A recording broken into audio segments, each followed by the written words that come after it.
was his fantasy.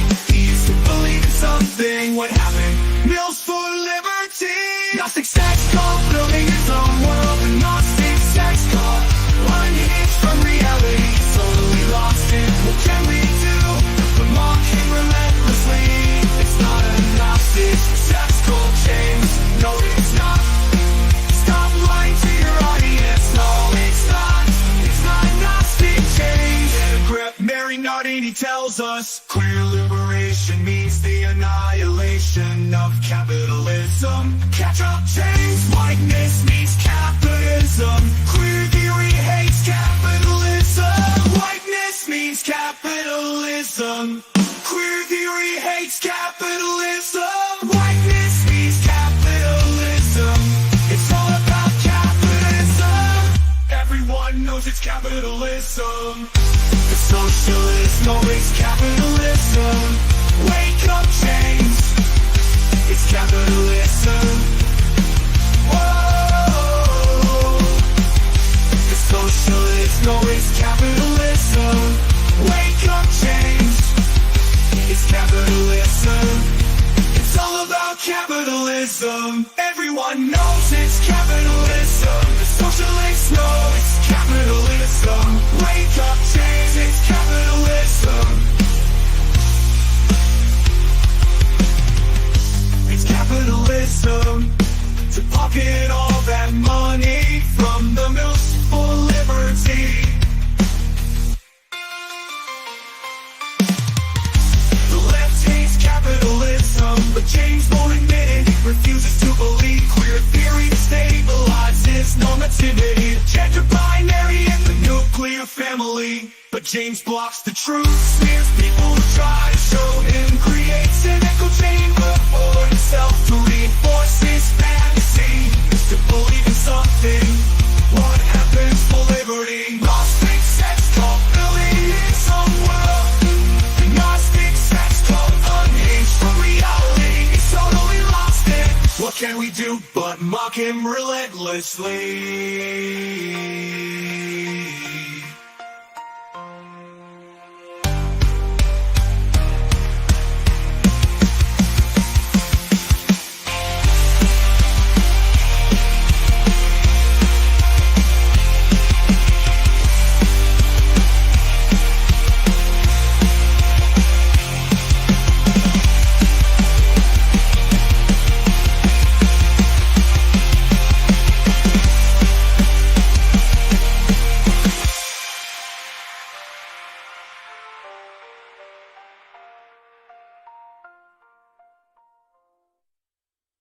What does I don't know. This might be coded, but I'm not sure. What does a Gnostic sex cult have to do with the far left's goal? This guy named Bot is going off about this Gnostic sex cult. What that? And so we're just not going to answer that question. Okay, so that's I figured that. So we're just okay. That's why I figured that. Yeah. You know, we haven't done we've been leaving James Lindsay alone lately, and apparently, you know, sometimes you have to have other priorities, okay? You can't harass James Lindsay on the internet every day. And there did reach a point where James Lindsay kind of seemed like he was writing entire threads about capitalism out of nowhere for no reason. Definitely not the fact that we were on his ass every single day for a long time. But, you know, James is falling back into some of his old habits, and that's okay. That's okay. We can turn our attention back to him if he deems it so. And so today, guys, James has released a new podcast. Now, I highly doubt we're going to listen to this entire thing because James released a 3-hour podcast about parental rights. I'm not listening and reacting to James for 3 hours, guys. I'm just not going to do it. I'm sorry. I love you. I really do. But that's a lot. I don't even give 3 hours to socialists. The longest stream that I will listen to from socialists is 2 hours. And if I listen to a 2-hour stream from a socialist, that will take me like 6 hours to react to and explain. I am sure as hell not listening to a 3-hour stream from James Lindsay about parental rights. However, we will listen to some of it. And we will get a basic mise en scène, because isn't it funny that James just found the topic of parental rights? Isn't that funny? Isn't it funny that James Lindsay just discovered the topic of parental rights? I wonder if he mentions abolish the family, or how parental rights are considered to be a form of private property under capitalism in this podcast. I wonder if he did. Because, and the reason I say that is for people who are new to my content, I have been covering abolish the family more than anyone on the internet for over 2 years.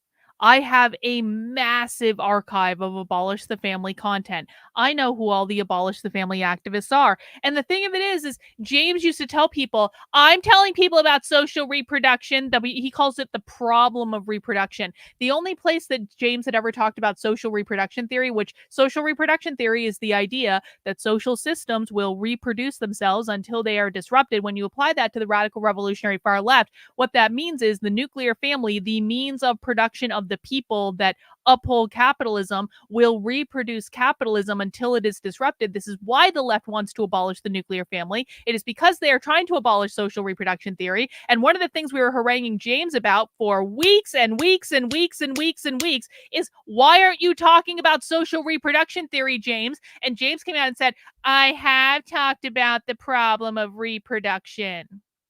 But the only place James actually talked about the problem of reproduction, which PS is not actually the same thing as social reproduction theory, the only place James had ever talked about it was in regards to the schools. The left was going after the schools because the schools were reproducing capitalism, and that was the problem of reproduction. But that's not what that means. When the socialist left talks about the problem of reproduction, or social reproduction theory, which is what they actually refer to it as, they're talking about abolish the nuclear family. And all of the attacks that we are seeing on parental rights in our society, and have been seeing for much longer than James has, been talking about it, because he just discovered it. All of the attacks that we're seeing on parental rights comes from this idea. Yes, coming next week, exactly. James will be claiming to be the only person covering parental rights. In fact, let's just remind ourselves of what James's habit is. Can we just get a reminder as we are going into this James Lindsay stream? Let's just remind ourselves what has happened before with regards to my content as James. Just real quick, just for me. I steal from people all the time. I'm as bad as Claude.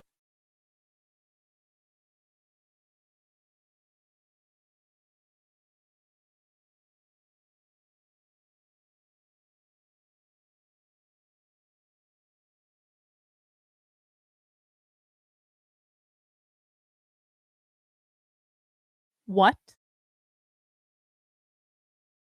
Excuse me, what? I steal from people all the time. I'm as bad as Claudine Gay, is what he's about to say. Oops, James. Oops. Sometimes doing an extemporaneous speech where you don't script it beforehand leads you to saying the quiet part out loud. What was that? What was that? What, James? Podcast is getting downloaded 10 million times because I thought it was profound. So you don't know where your message is going to get and where it's not going to get. I steal from people all the time. I steal from people all the time. I steal from people all the time. I steal from people all the time. I steal from people all the time. I'm as bad as Claudine Gay.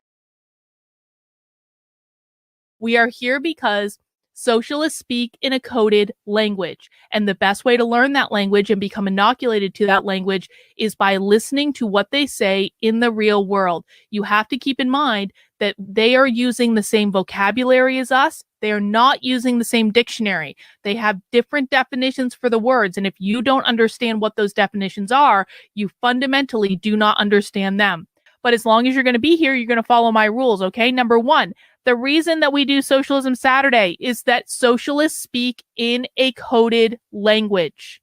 They may use the same vocabulary as us. They do not use the same dictionary as us, okay? Socialists speak in code. They may use the same vocabulary as us. They do not use the same dictionary as us. First thing you need to know, socialists speak in code. The reason that we watch this content is because we want to understand what their language means. Socialists use the same vocabulary as us. They do not use the same dictionary as us. So it is very important that we listen to the context of what they're saying to be able to ascertain what they mean. The reason that we do Socialism Saturday is because socialists speak in a coded language, okay? They may use the same vocabulary as us. They do not use the same dictionary.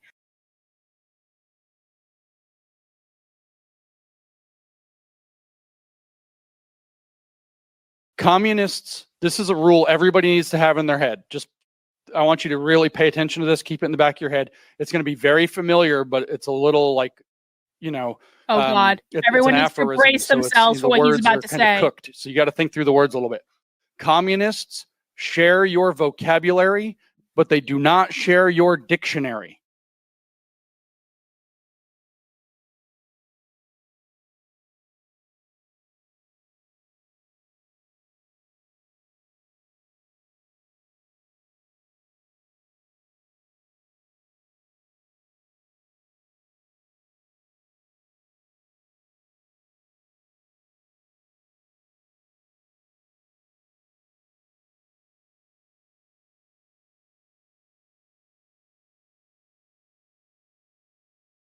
Have we heard that before? Have we heard that before? Have you guys heard that before? Have you guys heard that on literally every episode of Socialism Saturday for like a year? Has everyone heard that before? Has everyone heard that before? Communists share your vocabulary, but they don't share your dictionary. Where have we heard that before? Where have we heard that before? Where have we heard that before? You want to tell me James isn't watching my stuff? Because it seems to me that everyone in my audience has heard that before. And James, I haven't listened to your content in years. So where'd you get that, James? Where'd you get that? Where'd you get that line, James? Because I've been saying that literally as an introduction for Socialism Saturday for a really long ass time. Where did you get that line, James? You gave this speech 2 weeks ago. Where'd you hear that, James? Who do you know, James? Who do you know that is like the person that's been decoding socialist language so that you actually understand it for fucking years now? Where'd you get that line, James? Where'd you get that line?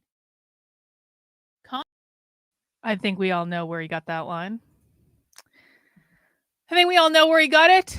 Just like I think that we all probably know where James suddenly and out of nowhere, after parental rights have been being attacked across the country for years, after there has been a robust abolish the family movement on the radical revolutionary far left that I've been covering almost exclusively of anyone covering this type of content for 2 years. And then all of a sudden, poof, the politics of parental rights. Interesting that James released a 3-hour podcast on this. So we are going to be listening to at least part of this podcast today, guys, because I just want to see how much, I am the best teacher of leftist content on the internet, as everyone knows. And so I want to see how well I've taught James about this content so that he can then pretend to come up with these ideas himself when he then articulates them to his audience without giving any credit to people who've been covering this for years. In fact, flat out telling publications like Not the Bee to remove my credit because James doesn't want anyone seeing my work. And I think that we all know why James doesn't want anyone seeing my work, because then they would know where he's getting his ideas from. But that's okay. That's okay. You know what? I have the best community of followers on the internet. I have people that follow me that actually care about what the left is doing. They don't care about this clickbait. They don't care about cloud chasing. They don't care about advancing a narrative for Moms for Liberty or Turning Point USA or any of that stuff. And they all know.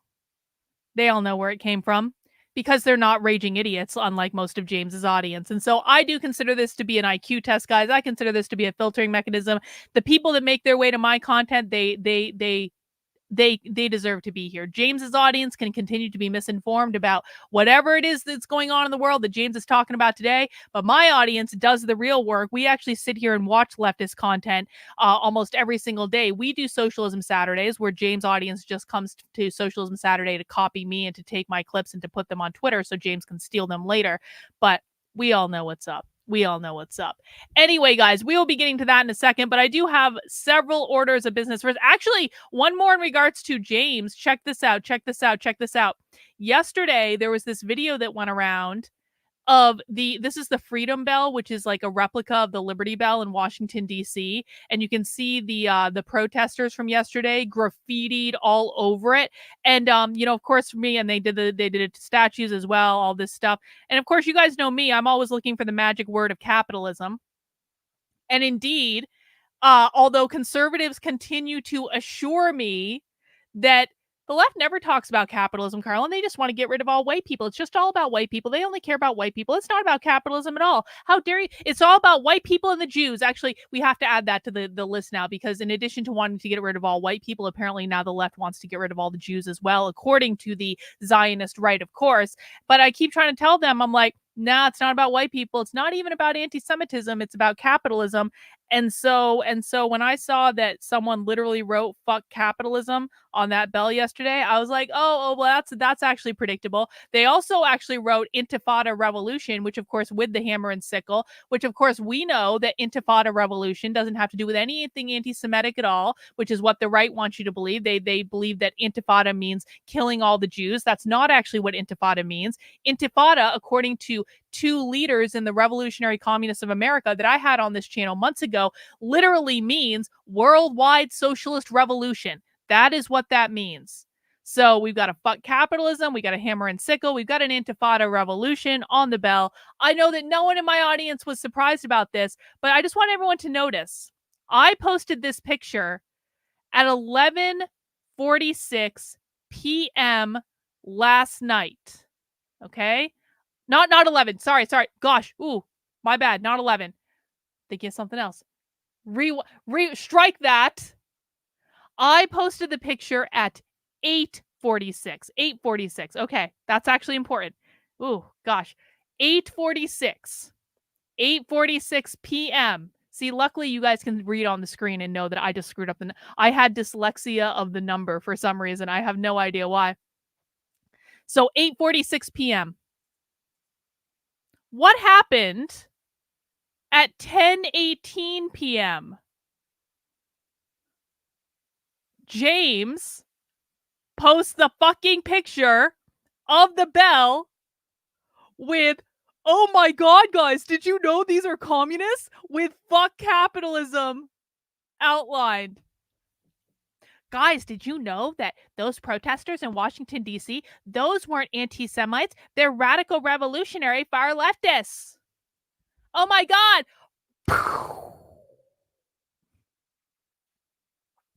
Too late again, James. Too late again. I beat you by, what did I beat you by? An hour and a half? So an hour and a half after I posted, "Hey guys, look, they wrote fuck capitalism on that bell," and I had it all outlined. All of a sudden, James has got a different picture with a different outline, saying exactly the same. Did you guys know that these are really communists? No, I had no idea, James. I had no idea. No, none of us had any idea.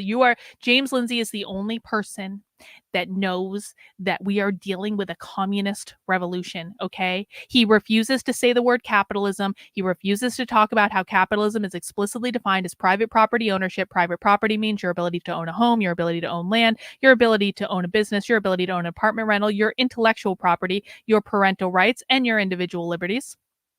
James won't tell his audience that at all. James insists on continuing to shill this idea that queer is a Gnostic sex cult. James actually said that Kamala Harris was part of a Gnostic sex cult the other day because of a single sentence that he picked out of his speech that probably Kamala Harris didn't even write, by the way. Everyone knows that Kamala Harris doesn't really write her own speeches, but James is convinced because of one line in a speech that Kamala Harris gave that Kamala Harris is a member of the Gnostic sex cult.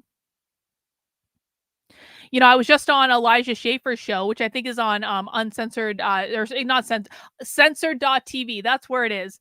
I was just on Elijah Schaefer's show right before this. We actually pre-recorded a show that he's going to put up, I think, later or something. So you guys can make sure to check out that when Elijah posted it on censored.tv. And actually, it was a really great talk. I haven't spoken to Elijah Schaefer in a while. And we actually had a really great chat. And I think that, you know, what's funny about Elijah Schaefer and I is we are two very different people. We come from two very different points of view, but he and I have had a very similar journey so far as the conservative right. And you know, years ago when Elijah kind of started veering off of the conservative right, I was like, what's going on with him? And I thought he was like getting radicalized, as it were. And then and lo and behold, we've ended up in exactly the same place. But the reason I bring this up is on the show, Elijah Schaefer actually played this whole montage of Kamala Harris talking about equity. And Kamala Harris says that, like, you know, not everyone starts in the same place. So some people need a little bit more. And that's why we need equity to balance things out. And she actually does this with her hands. Do you guys know what I'm talking about? Socialists leveling the hierarchy. I do that with my hands. Kamala Harris does exactly the same thing. So what the reason I bring this up is, you know, James actually isn't wrong when he says that Kamala Harris is like a communist or a socialist. She's pushing these ideals, right? But for James to really be convinced that Kamala Harris is a Gnostic sex cultist and that to be the message he's sending his audience.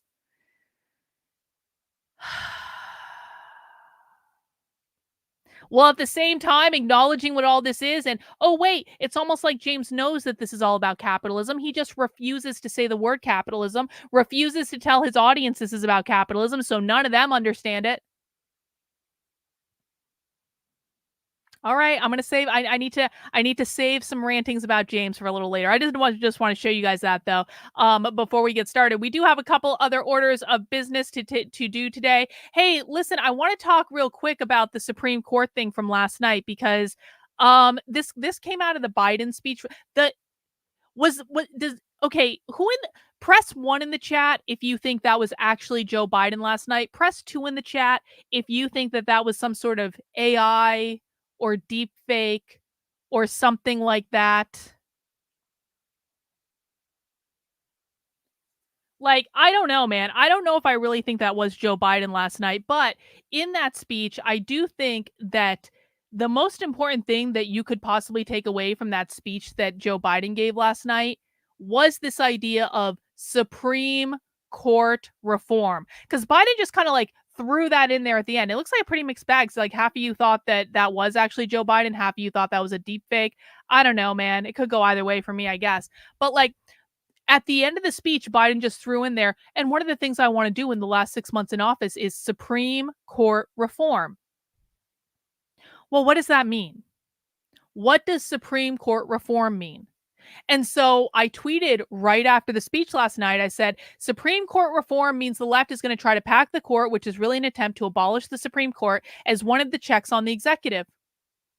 And when I tweeted this, and I don't know if we'll be able to see the replies here. This is under my sock account, but I did get some replies. Hang on. Here it is. Here's one person. No, Carlin, they don't want to pack the court. It's just about term limits and an ethical code. They don't have the votes to expand the court. That's actually true. They don't have the votes to expand the court.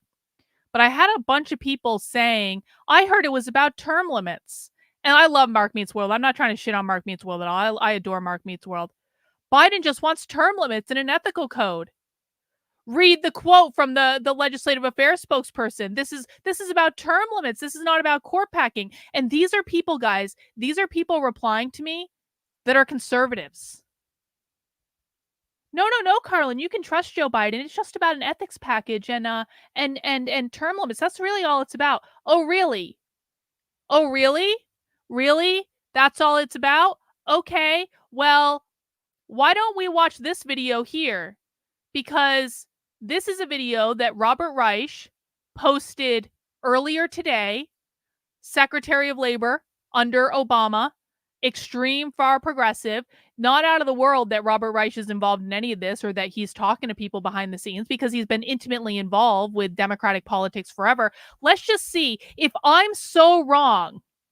If I am so wrong and this Supreme Court thing is only about an ethics package and term limits, then surely Robert Reich in his video is not going to talk about packing the court at all. Surely that's not even, because this is just about an ethics package and term limits. Okay, well, let's see how this is being positioned by the progressive left. Let's just watch them see for themselves how to fix a broken Supreme Court. Let's see. The Supreme Court is off the rails. And it's only going to get worse unless we fight to reform it. Public trust and approval of the court have hit historic lows due to seemingly partisan decisions and a growing number of ethics scandals. Here are 3 key reforms Congress should enact to restore legitimacy to our nation's highest court. Number 1, establish a code of ethics.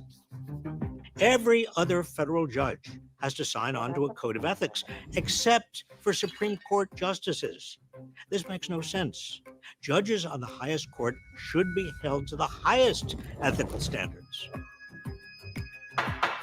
Congress should impose a code of ethics on Supreme Court justices. At the very least, any ethical code should ban justices from receiving personal gifts from political donors and anyone with business before the court. Clarify when justices with conflicts of interest should remove themselves from cases, prohibit justices from trading individual stocks, and establish a formal process for investigating misconduct. Number 2. Okay, so ethical code. So people were right that it does, Biden does want an ethical code. Okay, let's go to number 2. Enact term limits. Article 3 of the Constitution says judges may hold their office during good behavior, but it does not explicitly give Supreme Court justices lifetime tenure on the highest court, even though that's become the norm.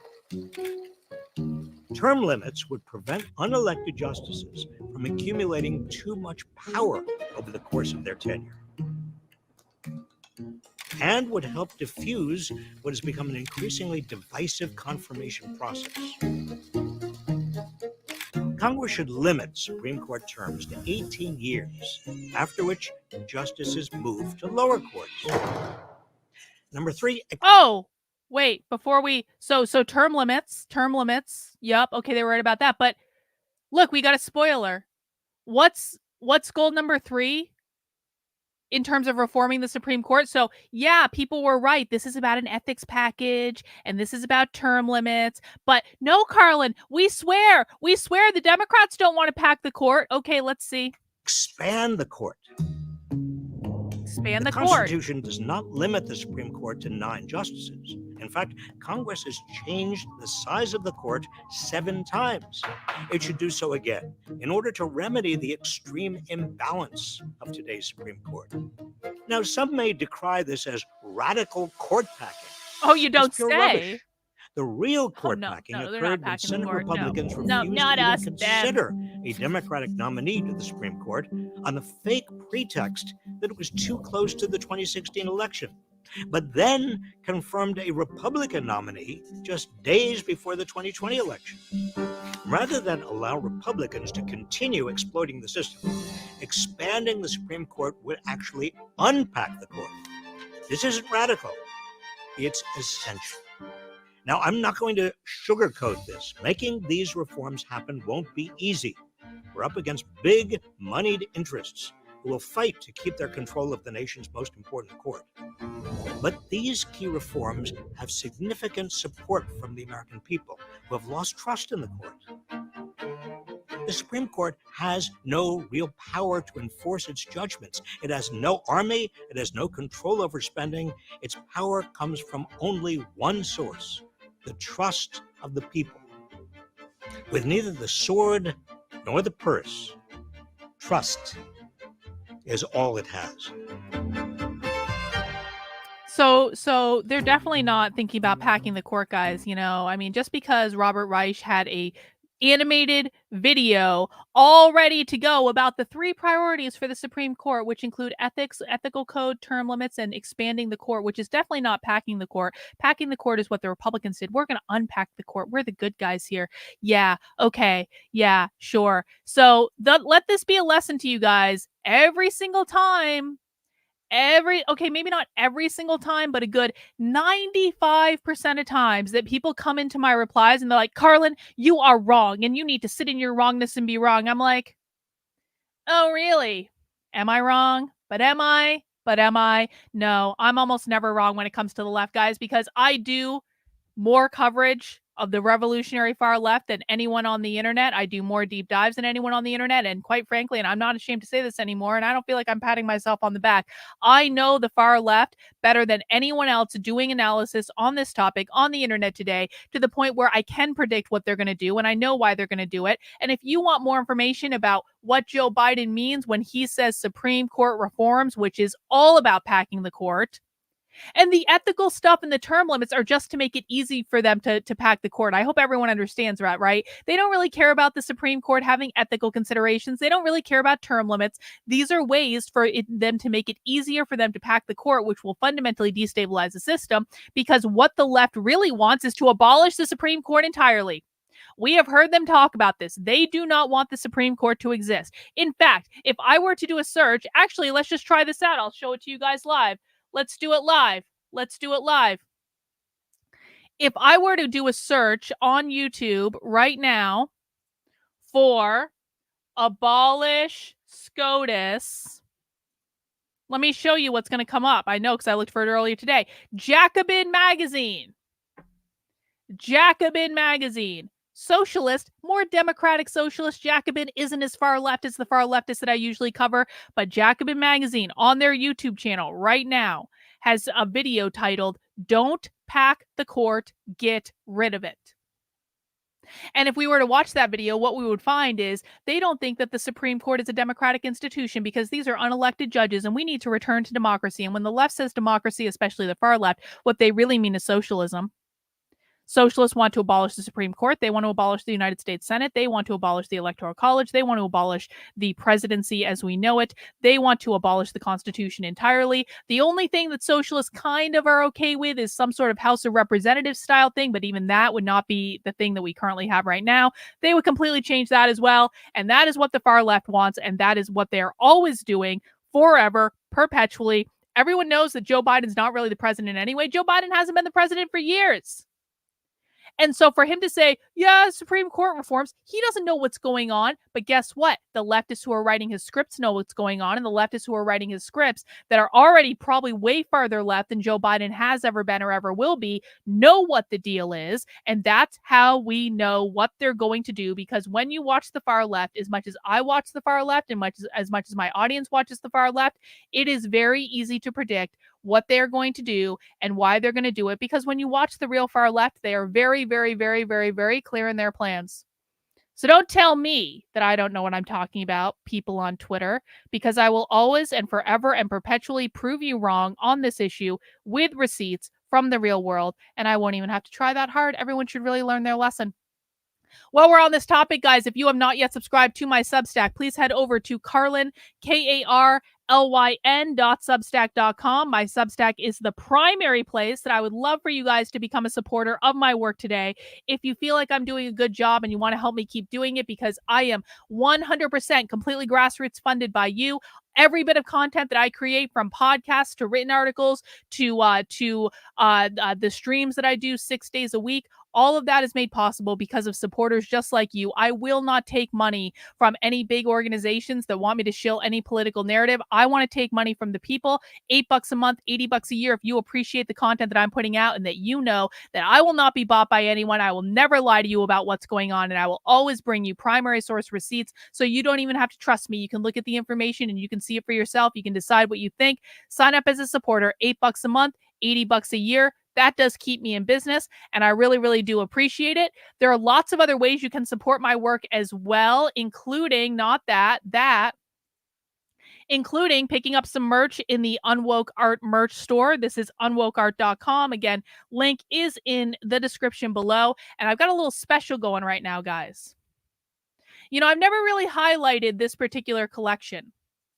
I am doing 25% off in honor of Benjamin Netanyahu lying in front of Congress yesterday and Congress getting up and applauding him 57 times or whatever.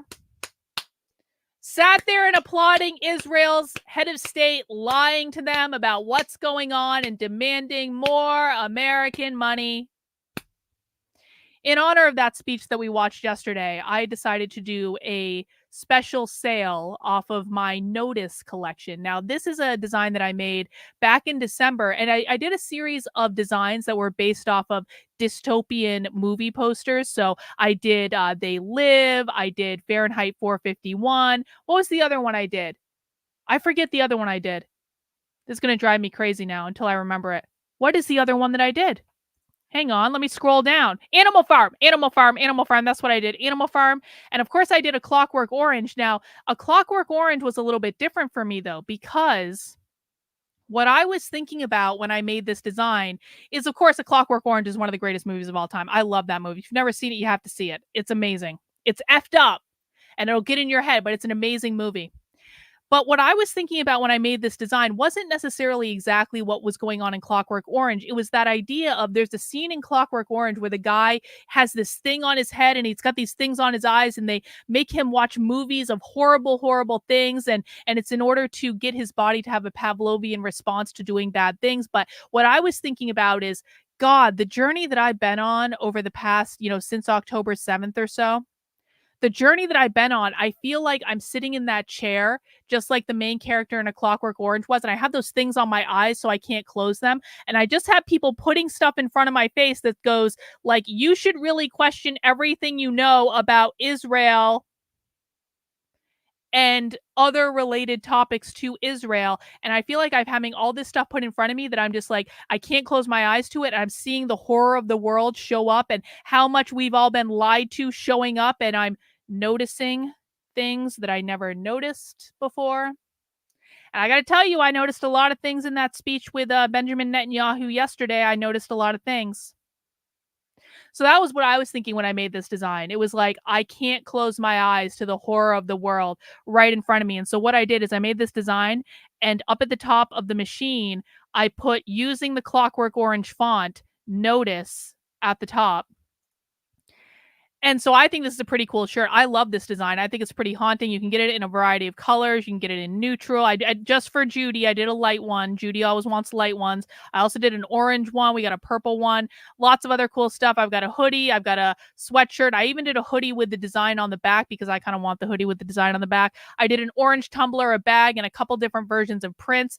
All of these designs, guys, in the Notice collection are going to be 25% off until the end of the month, just as my kind of middle finger to the fact that I sat through a speech yesterday in which I watched the Prime Minister of Israel lie to everyone about what Israel is doing. And it was so obvious and it was so clear. And it was just like undeniable. And I felt like I was sitting there in that machine with the Clockwork Orange going with the eyes open. I couldn't shut my eyes. I couldn't stop looking at it. So I decided to exercise my angst via merch. And if you would like to exercise your angst via merch, you can buy my merch because it's best merch on the internet. I think I've got the coolest merch store on the internet. I'm just saying, again, maybe patting myself on the back a little bit too much, but that is another way to support the work I'm doing. And there's a lot of other great designs in the store as well. If you want to take a look at them, I really appreciate it. Also, last night I did post a long overdue update to the Speak Socialist Substack. This is the Substack that is a special kind of standalone. It's where I'm writing my next book. So I'm not going to do a book like in the way that I've done my last 2 books. What I'm doing is I'm doing all of my rough drafts, and some of them are rough. So there are going to be typos on things. There's going to be stuff because that's just the way I write. And what I'm doing is I'm writing my book on Substack so that you guys can get access to my drafts in real time. Now, I haven't been posting this lately. That's my fault, my bad. I'm getting back into a normal rhythm with it.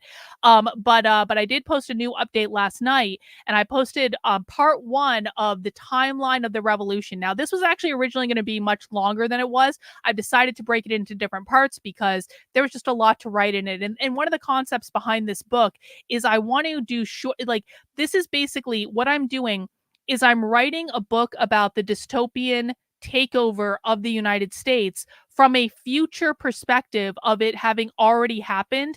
And what it is I'm kind of like, I'm putting myself in the position of like journaling how this happened and like my perspective as someone that went through the socialist revolution in the United States. It's going to read like a dystopian fiction. It's going to read like 1984 or Brave New World or something like that, except everything in it is going to be real and everything in it is going to be documented. And so you guys can see kind of the evolution of this. I'm not saying that I was inspired by the Turner Diaries. I obviously wasn't. The Turner Diaries is a horrible, hateful book that I definitely have not read, and I would never read it because it's a horrible, hateful book. I'm just not going to say that I'm not going to say that was part of the idea behind it, because it obviously wasn't. I've never read that. I never would read that book, okay? Never, ever, ever. But this is a special Substack, guys, that is a standalone thing. If you want access to it, it's $10 a month, $100 a year. That funds my time working on this because I'm not going through a normal publishing house for this. I'm doing self-publishing because I just don't want to go through a normal publishing house anymore. This will turn into a real book someday, and you guys are going to get to follow the process of me writing the book in real time. I'm also doing audio downloads. I need to do the podcast version of the Timeline of the Revolution. I haven't done that yet, but there is actually a podcast version where you can have me read all of the stuff that I've been doing so far. I also have like book notes and book drafts and highlights and other things that I'm kind of thinking about with the book. So this is supposed to be kind of an immersive process of you guys seeing inside my brain and getting my stuff as it's written. And you know what? People who subscribe to the Substack are probably going to get to see content that doesn't actually make it into the final book, just because that's how that works. Sometimes I write things for books and I might love those things, but they just don't make it into the final book. So you're going to get to see everything from start to finish. That is speaksocialist.substack.com. And that also does go to support the work I'm doing. I want to thank Bot for the super sticker kicking us off today. Of course, guys, we do also have a super chat goal on the channel. We've already got it. We've got $1. We've got $1. I would love to meet the super chat goal today, guys. This pays for my streaming time essentially. So if you've already, I didn't mean to do that. There we go. If that's the way you want to support my work by sending in super chats on the streams, hey, I do appreciate that. 20 people send in $5 because you enjoy the stream. That hits the goal, and we're all good to go. All right, with that long rambling introduction out of the way, let's go back to James. Let's find our James. Let's find him. Where is he? There he is. All right. Oh, hey, I actually had another question. Okay. Unrelated comma. Speaking of guys who don't believe you about the left wanting to overthrow capitalism, Mio said last night on Politically Provoked that he wants you to have a deep convo. He wants to have a deep convo with me sometime. He thinks you're wrong. Mio thinks I'm wrong about the left wanting to overthrow capitalism.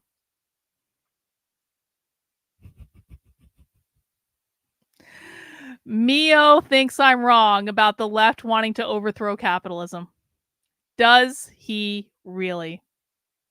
Does he think the left wants to kill all white people? Is that his position? Oh, Mio, oh, Mayo, oh, Cleveland, Ohio. Well, I guess that Mio can ask me to have that conversation if he wants to. I don't know that that'll go the way he thinks it's going to go, but I think that he can ask me to have that conversation if he wants to, and I will be happy to school him in the same way that I school everyone else all the time, and that's fine. We'll make Mio watch a bunch of clips that he won't want to watch. He'll complain. Here's what Mio's going to do. Mio's going to come and he's going to complain and do like a philosophical analysis of the situation. I'll be like, Mio, they just wrote "fuck capitalism" on that Liberty Bell in Washington D.C. Did you think that they meant a pony, bro? Like, what do you think they What do you think they meant when they said "fuck capitalism" on the Liberty Bell? What exactly do you think they meant? All right, but we're not going to get into that now. We're not going to get into it. Hey, Mike! Mike in with the $20 super chat. I do appreciate it, Mike. Let me update the... See, we're already 21% of the way to the goal. This is what I like. I like it when we make goals. Thank you, Mike. I do appreciate it. All right, who is ready? Who's ready to listen to James? Like, am I high enough for this? Okay, I do have my vape pen. I would never get high on the internet. Certainly not when we're listening to James. That would never happen. All right, mount the like button for me if you would like to listen to this law, the new Law of Politics and Parental Rights podcast, for as long as we make it. Because I'm not going to go 3 hours, but we'll see how long we make it. Mount the like button for me, guys. We're all in this together. Okay, let's do this. Fine.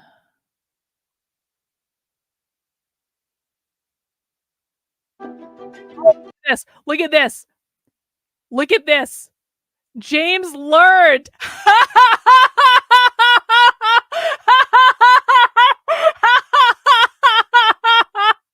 James learned.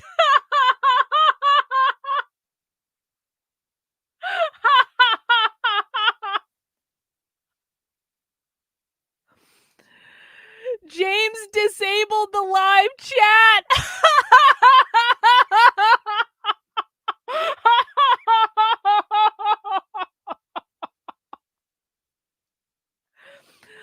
We did that. We did that. Oh, look at this. I already got 2 more super chats. Thank you. I'm Jack. I appreciate you. Thank you, Tolkien fan.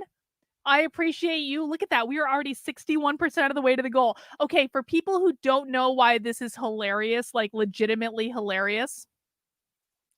So a couple months ago, James did a podcast premiere, just like this one, that was all about how queer theory is a Gnostic sex cult.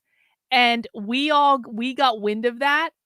And let's just say we took over James's chat and harangued his ass through the entire premiere. James banned basically all the people who were telling him that queer theory was not a Gnostic sex cult. He had to change the subscriber time like a couple times to make people be subscribed to the chat, because we just kept bringing in new accounts because we were prepared for this stuff. We're professional haranguers, okay?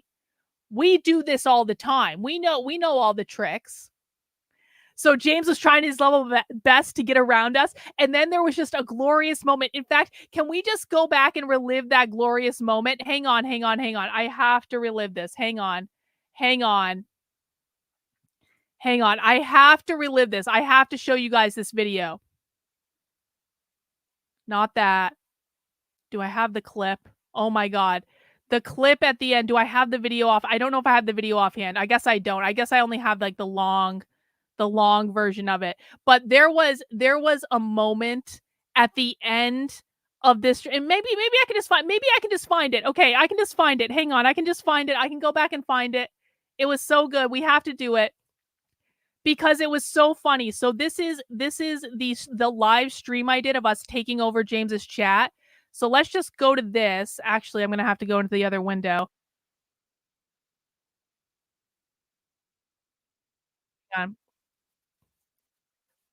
I have to go to the end to find it. Oh, shit. No. Play. Don't freeze on me. Why are you freezing on me? Why are you doing this to me? No. Just come back. Push it and defend it and help other people do it in tough situations. Okay. There's no other way. Hang on. There was a beautiful moment at the end of the takeover, and I guess I just need to let this load for a second because apparently YouTube doesn't want to cooperate right now, where at the end we had paused the attack because James was blocking all of our accounts, and we coordinated effort to the very end of the chat. And then when it was obvious that James was starting to wrap up, we just started, everyone started typing in the chat, say capitalism, say capitalism, say capitalism. So watch this play out in real time. It was so fun. I swear to God. To keep them out of the control milieu. into one that children are supposed to be in a sheltered milieu, and the parents are in charge of that sheltering. You also, when you do Nick, these it things, you isn't tell the banned. truth, you Oh. seek the truth, you fight the magic Everyone, upon we're the going to do the so-called big sacred finale. It science. should be any Gender minute. ideology Big starts finale. looking not just even incorrect, but ridiculous. And the more people who think it's ridiculous, the more people who will See either how much loudly redder or my hair quietly is, walk can't away you? from it. Look how What red my happens when hair you start is. doing this and start doing Gender it ideology is consistently and start doing it ridiculous. So every you're one day, to like talk, bro. Billboard Chris showing up one conversation at a time, getting clear on his pursuing the information, getting clear, getting out there and talking to people, as you start to Think it break seems those cycles of abuse, I you think they might break think the cult of confession. You tell people that it's okay to seamstress trust got their banned eyes for and their saying ears and capitalism, even their I'm gut pretty sure. intuition and to believe in common sense again. And to understand, therefore, watch very the clearly chat. that what they are experiencing and seeing in queer theory is abusive and manipulative. Oh, all good, Nick. Nick's driving. Because queer theory is the doctrine, as I said, of a cult religion say that is based capitalism, on say sex that capitalism, primarily say targets our capitalism, children. say Has capitalism. very Go, little go, to go, do, go, go. Say nothing to capitalism, do James. really Say with capitalism, being James. gay. Go, It's go, go. hostile Now, and now, now. impacts Go, go, go. interests in every It's ending. regard. If Say we capitalism, say might use the capitalism, phrase say gay capitalism, interest. say And capitalism. so it's our necessary responsibility to learn as much Everyone, about it as say we can, capitalism, both in say theory and in capitalism practice, over and over and and over. to Say tell people capitalism, about it James. and Say oppose it. capitalism, you asshole. Like I said, you can read Look at a his lot chat. of what I had to say here in my book with Logan Lansing. It's his book, really, that I helped with, called The Queering of the American Child. I hope this was a informative episode. right It was now. a lot longer than I meant. I'm so happy right now. I gave this talk at Pitt in like 45 minutes, and here we are at almost an hour and 40. But And the I hope you'll triumphant forgive me. music playing in the background. More to come It soon. was I've got so more good. horrifying UN That was documents our and triumph. It other was things not coming. James's So triumph. It thank was you for our listening, and triumph. I'll catch you in the next one. Yes!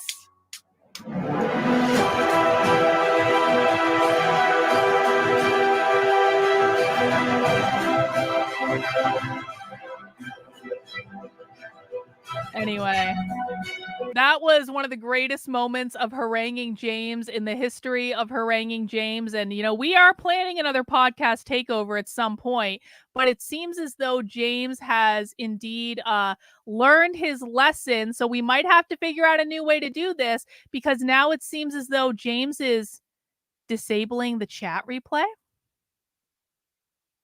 Huh. Isn't that funny? Isn't that funny that James is disabling chat replay? I wonder why he did that. I just can't tell.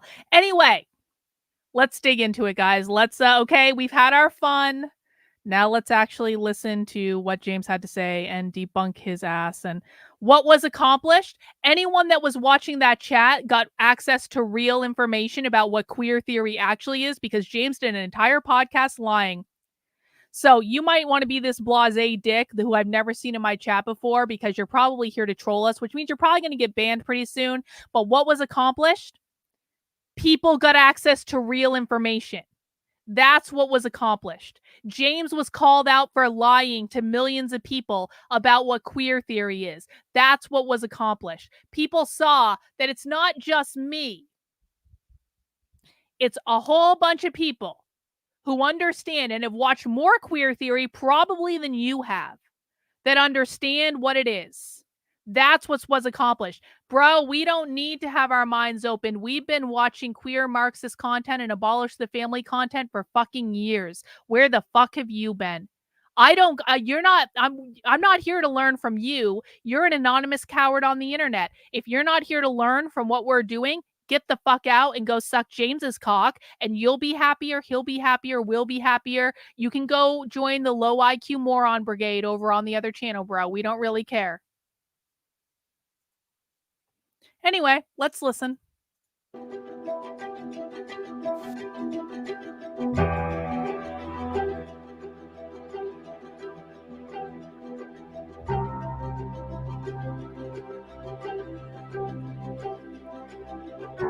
Hey, bot, can you check this person's chat history for me? Can you tell me how many times this person's chatted in before? Thanks, appreciate it. Hey everybody, it's James Lindsay. You're listening to the New Discourses podcast, and it's time to talk about parental rights. I'm sure my Moms for Liberty out there will be very happy about this. Of course, some of you know I just went to Alberta, Canada, and did a parental rights tour there, and I spoke in 4 cities. Oh, did you, James? Bonneville, Edmonton, Oh, did you? Red Deer, and Oh, did Calgary, you? which all went very Oh, well. did And I you? spoke about the issue of parental rights in Canada. I'm speaking about the issue of parental rights with Moms for Liberty groups across America. Oh, look at that. Oh, look at that. I swear I've been subscribed to your channel a really long time. You can see how long I've been subscribed to your channel. First time chatting in ever. First time chatting in. All right, bro. You just got banned. Goodbye. Last time chatting in too. Goodbye. We're talking about parental rights with even Moms for America and some of these other groups talking about parental rights with Turning Point USA. Why are parental rights being talked about? And this is kind of actually how I framed my remarks across Alberta, was by starting out by saying, why in the world are we talking about parental rights? Why Isn't indeed, it just James? kind of obvious that Why parents have indeed? the fundamental right to direct the upbringing of their children, including their care and their education, as well as their moral instruction and values? Isn't it just kind of obvious that parents have that fundamental right? And in fact, it is paired with a fundamental responsibility to raise your children. And that's where the rub lies. That's where the trick lies. Well, parents have a responsibility to raise their children correctly. You see, it's not just that they have a responsibility to take care of the children, they have to do it correctly. And there is a legal point here that, and not just legal, but a moral point here that's correct.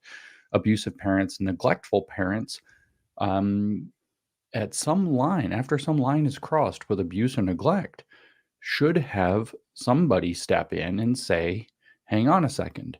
The way this is framed out in the so-called parental rights literature, especially with regard to law, which is what we're going to explore today, a new paper that is coming out from the Michigan Law Review, is that there are 3 entities that are juggling the responsibility for the child, which are going to be the parent, the child, and the state.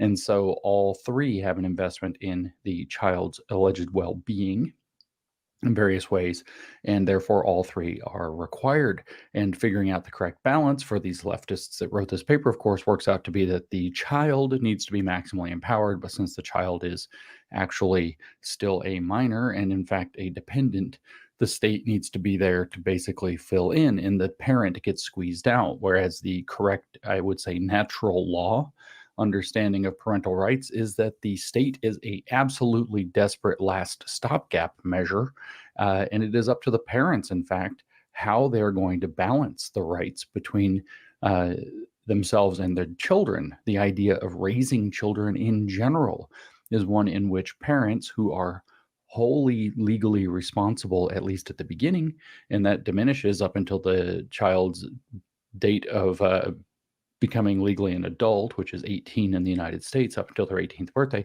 the parent is on the hook legally. So there's a state involved backing to the responsibilities of a parent. That the if the child is doing something that's incorrect, that the parent is in many ways culpable. Maybe not always legally culpable, but certainly we assume morally culpable. And this is a very interesting situation to be in, because our intuition, which follows natural law, is that the parents should still have the absolute maximum amount of say, because parenting is the process, is what I started to say, of basically taking care of what starts. Well, Flake Halver says, to be fair, I also never chat in. I'm also having streams on in the background. But what you didn't do is instantly come in and harangue me for telling the truth about James Lindsay. Listen, you got to understand, for people who are new, maybe you don't chat in and you're a little perturbed about why I just banned someone for chatting in. Like, they can't, like, this is not my first rodeo. Anytime I do a James Lindsay stream, what happens is the James Lindsay stands come into the chat just to cause problems, and they go, I've been a subscriber for a really long time and I've always enjoyed your work, but I just don't understand why you're doing that. I just don't understand what they do. It's the same script. They do it every single effing time. And so you're not haranguing me about something that I've talked very openly about for months and I provide receipts for and all that stuff. You're just listening, bro.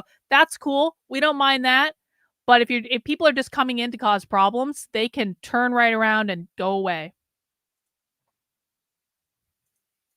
with an infant and then raising by slowly loosening the boundaries around the developing child into an adult individual, slowly loosening the boundaries, providing guidance, providing, in particular, boundaries and structure in which the child can grow in age appropriate ways, and then enabling the child also, and this is where the child's aspect comes into this, to be able to take risks and test boundaries and test their mettle and test their capabilities against the world, but in measured ways that are age appropriate, in ways that the parents are usually deemed to be the arbiters who get to say what's the right amount for that. And this, like I said, is a simple natural law understanding of the role of parenting, is that you have a developing child who is wholly dependent at the beginning, who becomes legally at least wholly independent at the end, over the course of, let's imagine, 18 years. Maybe it's 25, maybe it's,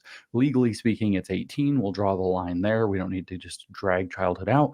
Maybe in some countries it's 16 or whatever. Age of consent doesn't automatically imply age of maturity, but in the way that's broken down legally might change in different places by degrees.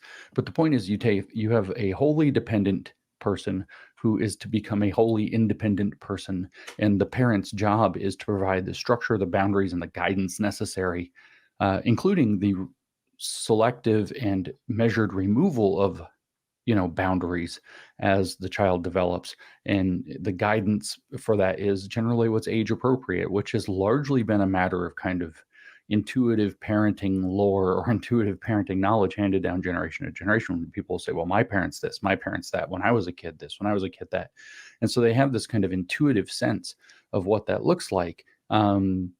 This is the relationship of parents. But what I said in Alberta to open up was I laid out the idea of our Declaration of Independence, where it talks about our natural rights as people. And I just want to stress, in particular in this moment, I know that not everybody who listens is an American, but maybe it's American chauvinism, but I think it's not. And it's certainly not idealism. I think that the Americans, when they were framing the country, believed they had discovered timeless truths about human beings.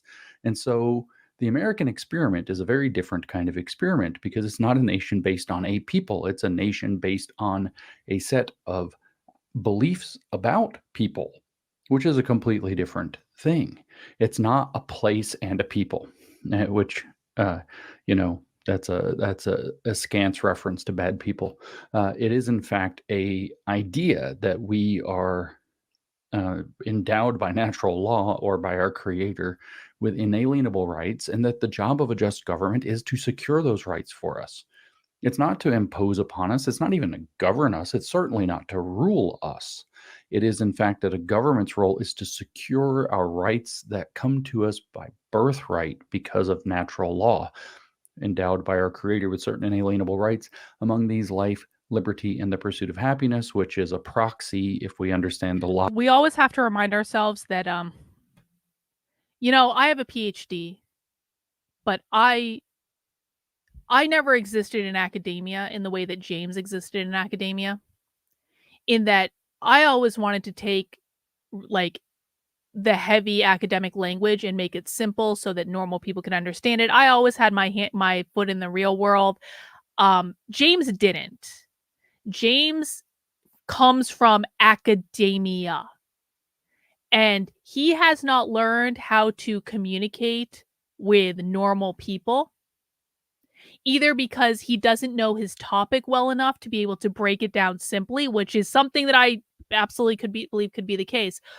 So he doesn't want people to understand him, or it hasn't occurred to him that he needs to be able to communicate with normal people. Anyway, I say that because we're 7 minutes into this podcast and James hasn't really said anything. And I just want to acknowledge that, we've gotten a bunch of word salad that's not really actually important. And the reason for that is that James comes from academia and hasn't done anything to get more concise in his messaging, because if James keeps things as flowery and complicated as possible, that means that no one can understand him and he will always be the expert.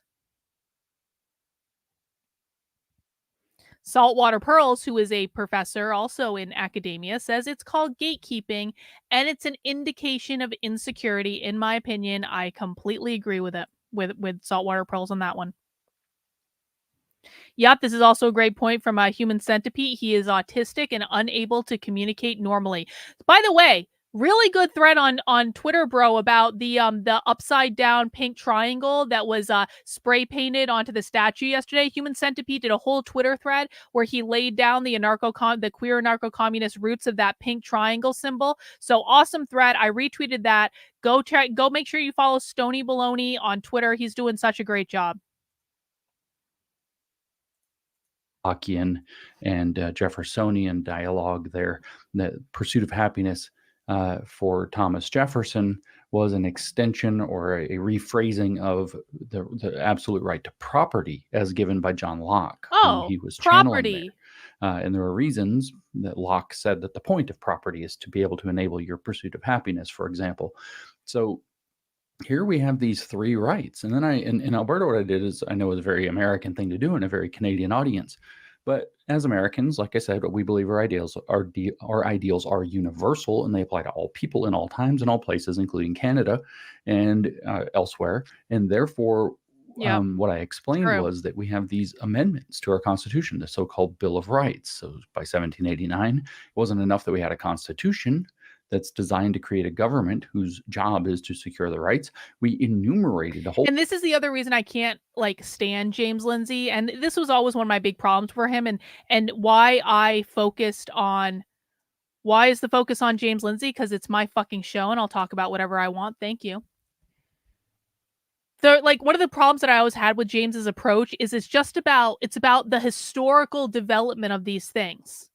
Let's go back and have a half-hour lecture on the Constitution and this one specific amendment in the Constitution and who thought what about what specific thing and who wrote what book about what specific thing. And then it's just it's like, okay, I'm not saying that's unimportant, but can we get to how it actually applies in the real world? Like now, like today, I mean, if James is going to be talking about the Constitution for like an hour, I'm just going to fast forward. Whole bunch of things the government just explicitly cannot do. We called it a Bill of Rights when we said that, there will be no abridging of the press, no abridging of speech, no abridging of the right to gather and petition your government for redress of grievances, no restriction on, there'll be made no law regarding the establishment of religion or the free exercise thereof. I mean, that's just the first one. Then, of course, there's a right to bear arms, and the Second Amendment, right not to have soldiers quartered in our houses, right not to have illegal search and seizure of our property, right to due process of law, right not to have to incriminate ourselves, and on it goes. Cruel and unusual punishment. By the way, can I tell you guys a secret? Don't tell anyone. Don't. We're not live on the internet right now. We're in the cone of silence. Can everyone agree to that? Elijah Schaefer liked our conversation so much that he wants to fly me out to be on his show when he gets his new studio ready. Yay! Winning! Don't tell anyone. Shh. Our secret. Punishment, we could list more. And nowhere in there is there anything regarding parental rights. Nowhere in there is there somebody saying, well, the parents also have the fundamental right to direct the upbringing of their children, and except in cases of severe neglect or abuse, the state shall not infringe this, or something like this. Shall not be infringed would be really great wording there. The hard part being that there's a caveat that has to be put there that doesn't quite apply. Well, it does apply actually with firearms. If you're a felon or if you're, mentally ill or something like that, you actually can be prohibited your Second Amendment rights in some sense. The same thing if you're neglectful or abusive. The same thing could be for parents, but otherwise shall not be infringed. Really should be in there. The fundamental right to direct the care and upbringing of your children is reserved to parents alone and shall not be infringed. Should maybe be a constitutional amendment. And I strongly suggest that maybe we start campaigning for such a thing because we don't have such a thing. And the argument I gave in Alberta and Canada was that the reason we don't have such a thing is who in the F would have ever thought of it? Who would have thought? James thinks the solution is to campaign for a constitutional amendment to protect parental rights.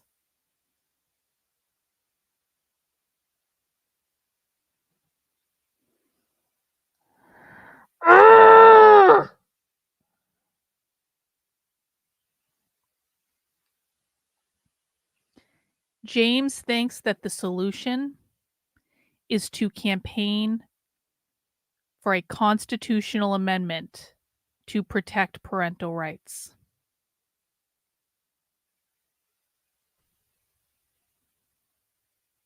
And this is why, guys, it is important that we hinge ourselves into reality in the real world. Does anyone here know what is required to pass a constitutional amendment? You need to get that amendment ratified by the legislatures in 2/3 of the states. When was the last time a constitutional amendment actually got passed? There is no effing way our Constitution is ever getting amended ever again. It has to be ratified by 2/3 of the goddamn states. That means 2/3 of the states have to agree this is a really good idea. This is not just about Congress. It's not just about Congress. It has to get ratified. Oh, 3/5. Okay, excuse me. 3/5, whatever. It has to get ratified by a majority of the states. That is never going to happen again. Okay, well, now Nick is saying okay, I don't know.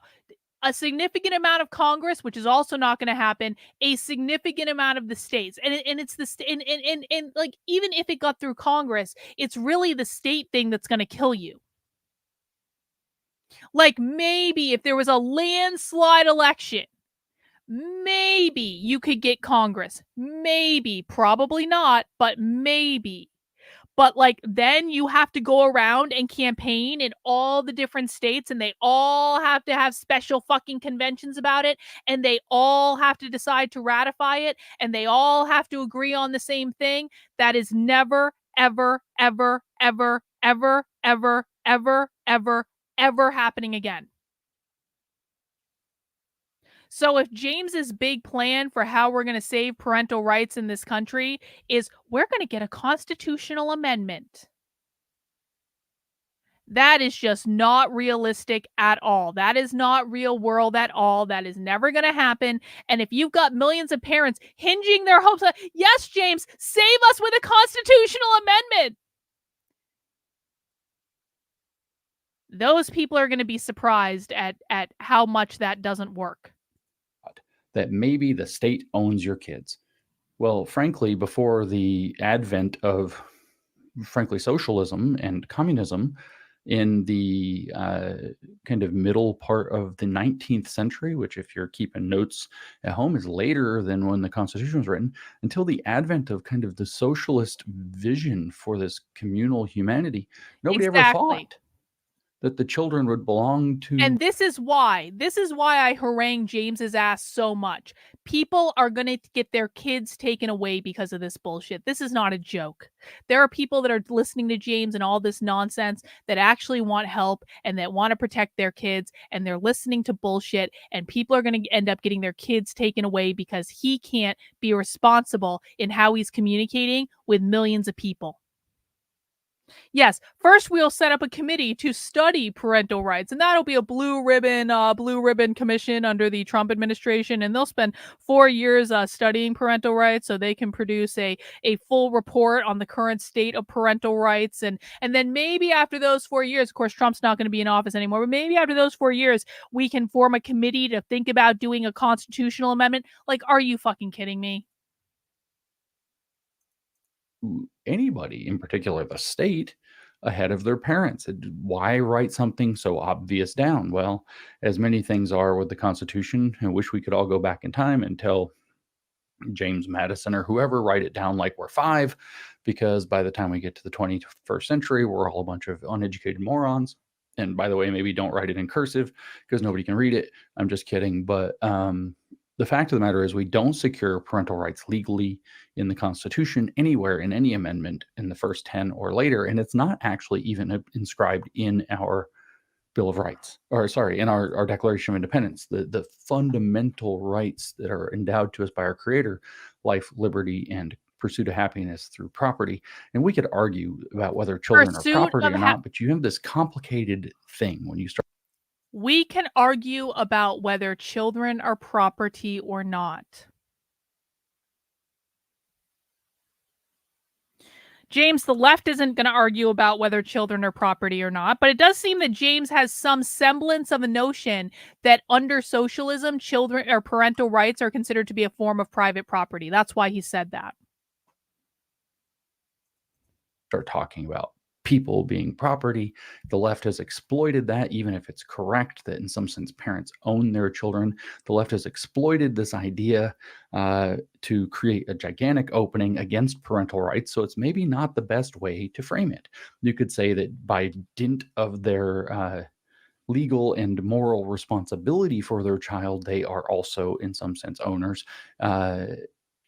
But this all just gets kind of complicated and hairy. It's almost better if we just have something explicit because, like I said, the left has been very good at attacking it. And so what I did in Canada for the rest of my lecture, which I'm not going to repeat here.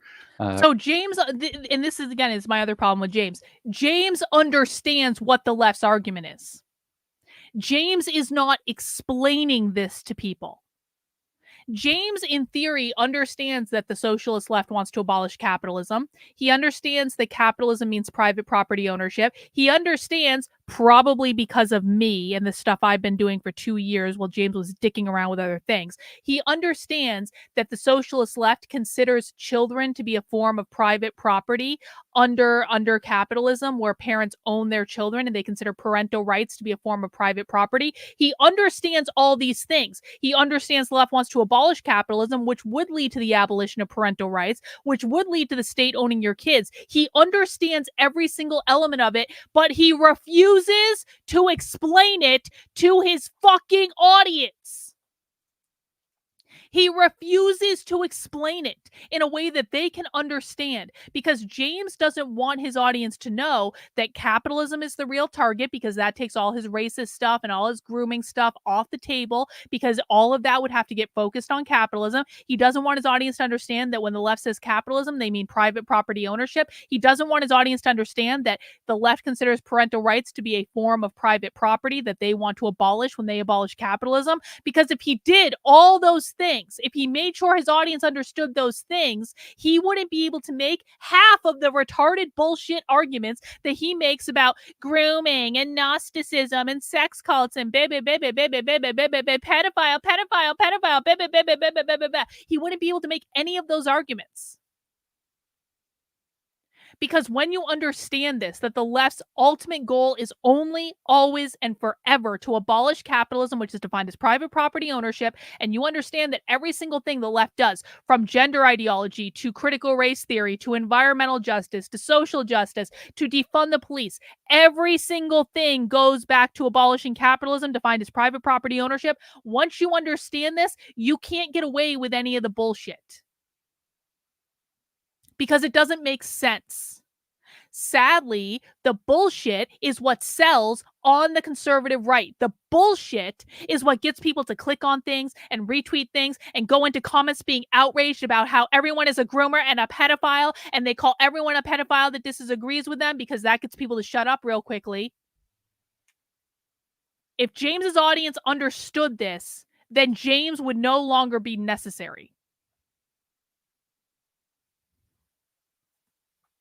He told Jordan Peterson that he wanted to turn what he was doing into a career, therefore he sold out. Listen, man, I've turned what I'm doing into a career, but like, I'm not gonna fucking lie to people. I don't think there's anything wrong with wanting to turn something that you like into a career. I think that that's actually the American dream, if I'm honest about it.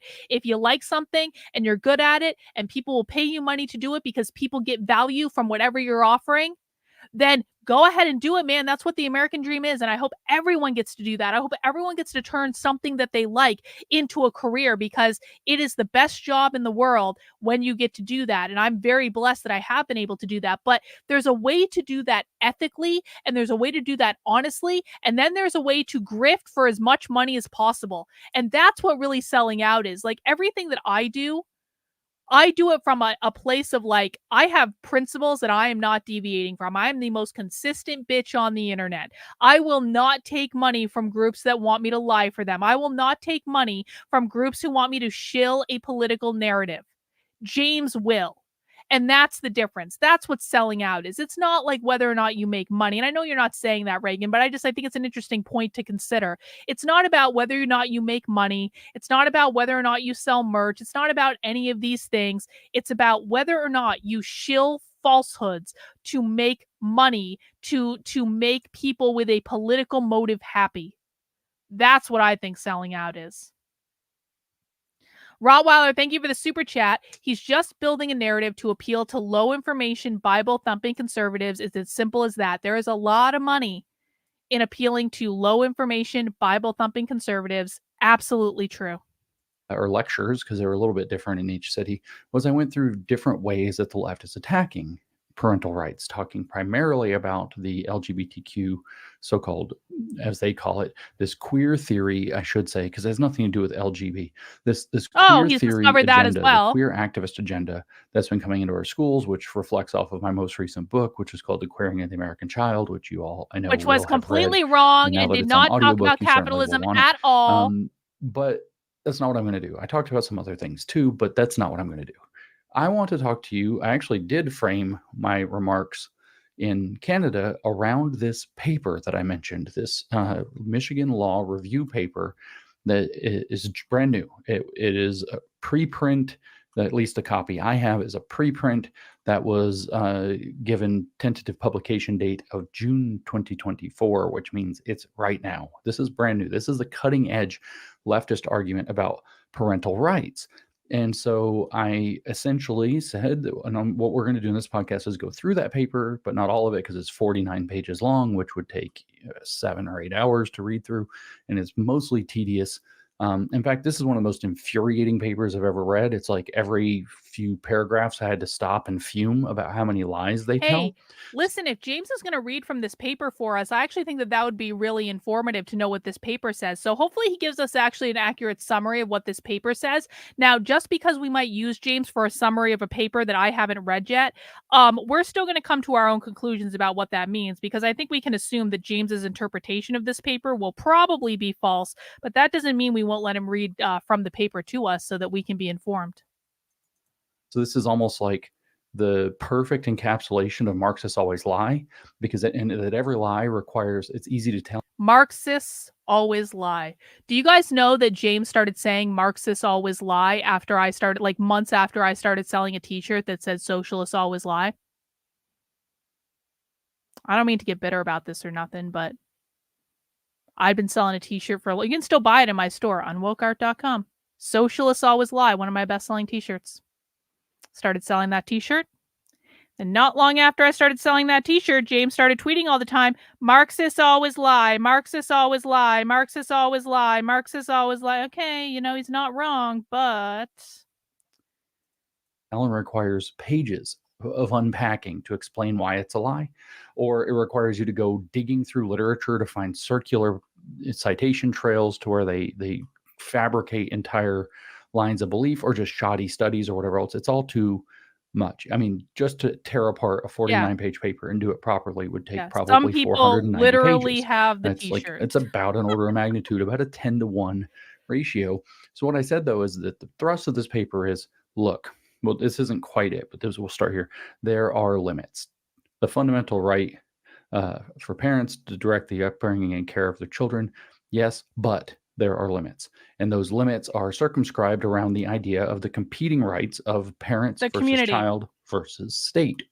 And they, of course, make the case why the state... I know exactly what the argument of this paper is going to be. The reason I know exactly what the argument of this paper is going to be is we saw it at the National Sex Ed Conference. Does anyone remember? Was anyone in... Well, I know there were people here. We infiltrated the National Sex Ed Conference in December, and I'm not going to play the whole clip, but there is a half-hour clip from that conference. You can find it on my Substack. You can find it on my Twitter, but Substack will probably be easier.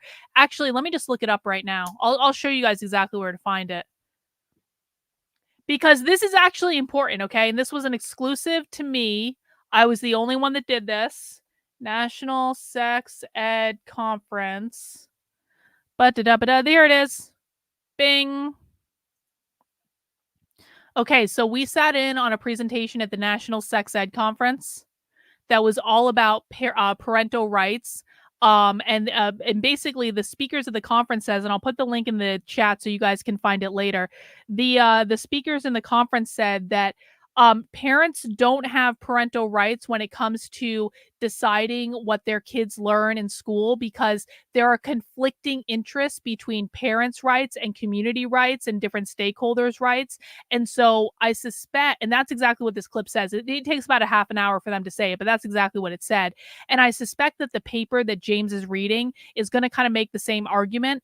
And that is one of the arguments that that Abolish the Family activists do make about abolishing the nuclear family. And their whole kind of thing is they want, they believe that that children should have multiple sets of parents, and it'll make, it's like it takes a village mindset, and it'll make them grow up more well-rounded, and they'll have different parents that can teach them different things. So it's kind of like, it's what the socialist left does is they take a nugget of something that sounds like it kind of makes sense, and they use that little tiny nugget, but what you have to do is extrapolate it out to its logical end conclusion.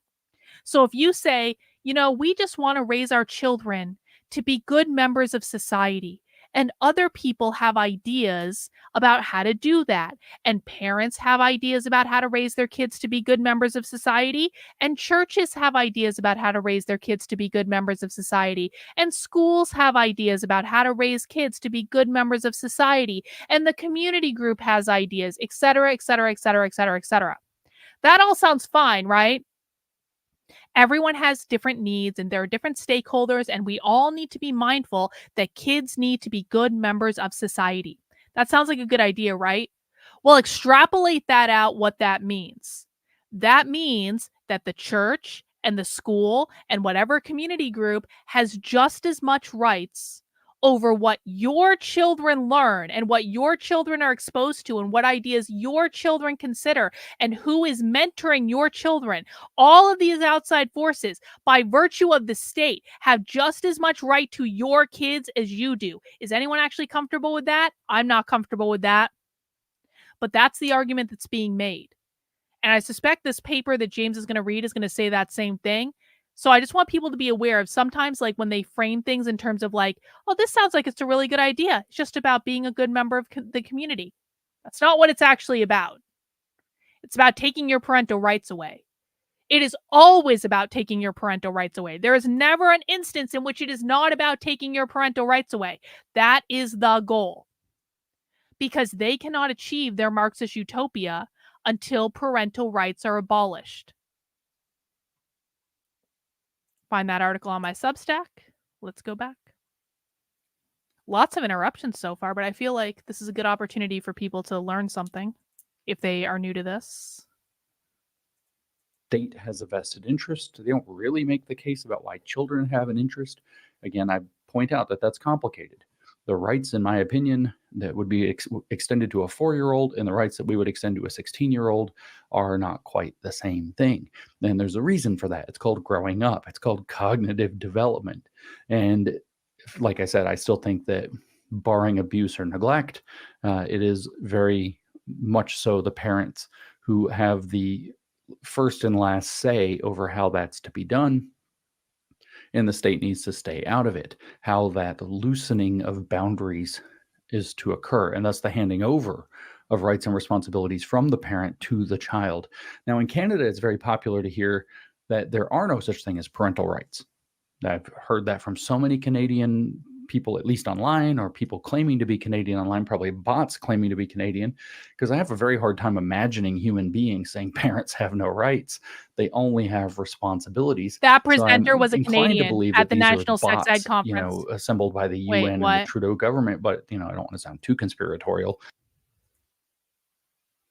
James thinks that the people arguing against parental rights are paid bots. No. Wrong. Incorrect. I know that, James, because I literally have someone from Canada on video talking about parental rights. So I know that she's not a bot. I know exactly where she works. I know exactly where she teaches. It's all in that article on my Substack. I don't remember it off the top of my head. We also know that there are a ton of abolish the family activists in the United States today that I've actually seen and met in person that are not bots. They're far left socialists, but they're not bots. But because I can't really imagine human beings saying that the parents have no rights. Probably cat ladies might say that, or young people who have no children. But to put it to anybody who has children. Hang on. I just can't imagine real people saying that people shouldn't have parental rights. I decide they must be bots. They must be bots. I just can't imagine people insinuating that people don't have, that parents don't have parental rights. Really? Really? Yes, it's true. What the far right says, feminism wants to abolish the family. To hell with family values, and all capitalist value for that matter. And fuck parents' rights.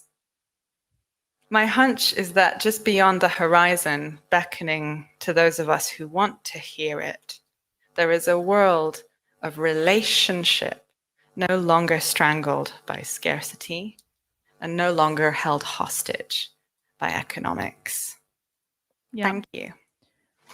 No longer held hostage by economics means abolish capitalism, by the way. That is Sophie Lewis, our favorite abolish the family activist, in a speech she gave on February 13th, 2024, over in Europe on her European tour. But Sophie does live in Philadelphia. She teaches in New York, and she also, I think, works at the University of Pennsylvania. Definitely not a bot. Definitely not a bot in real life. You can find that video on my Substack, guys. It is in the video vault section if you would like to share that with people. Children, this is anathema. It makes absolutely no sense.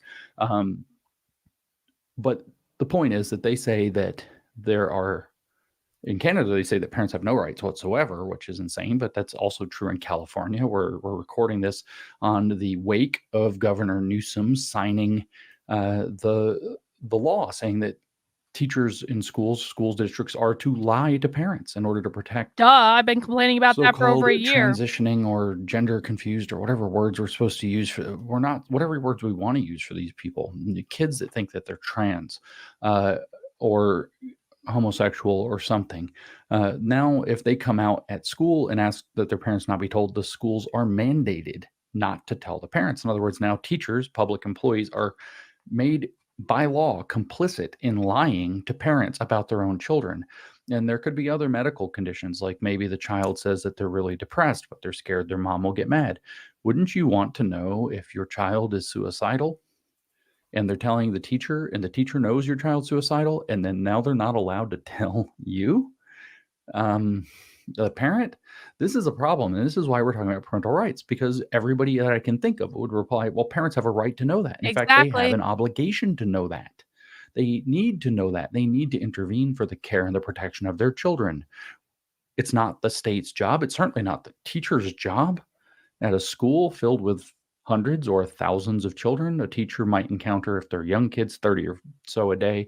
If they're older, 150 to 200 a day. And that is broken up into segments, hour-long periods, 50-minute long periods, 45-minute long periods, hour-and-a-half long periods, whatever it is. Not very much time. At the same time as there being, 36 other people there, and this somehow is, that person is now somehow supposed to be more responsible than the parent. This is insanity, right? And so this is a big problem. Parental rights are under attack, and that was the point that I made in Canada, that we're talking about parental rights because parental rights are under attack, and they're under attack because we never knew we had to defend them, because it's just so obvious that it was never written down anywhere in history. We never knew that we had to defend them.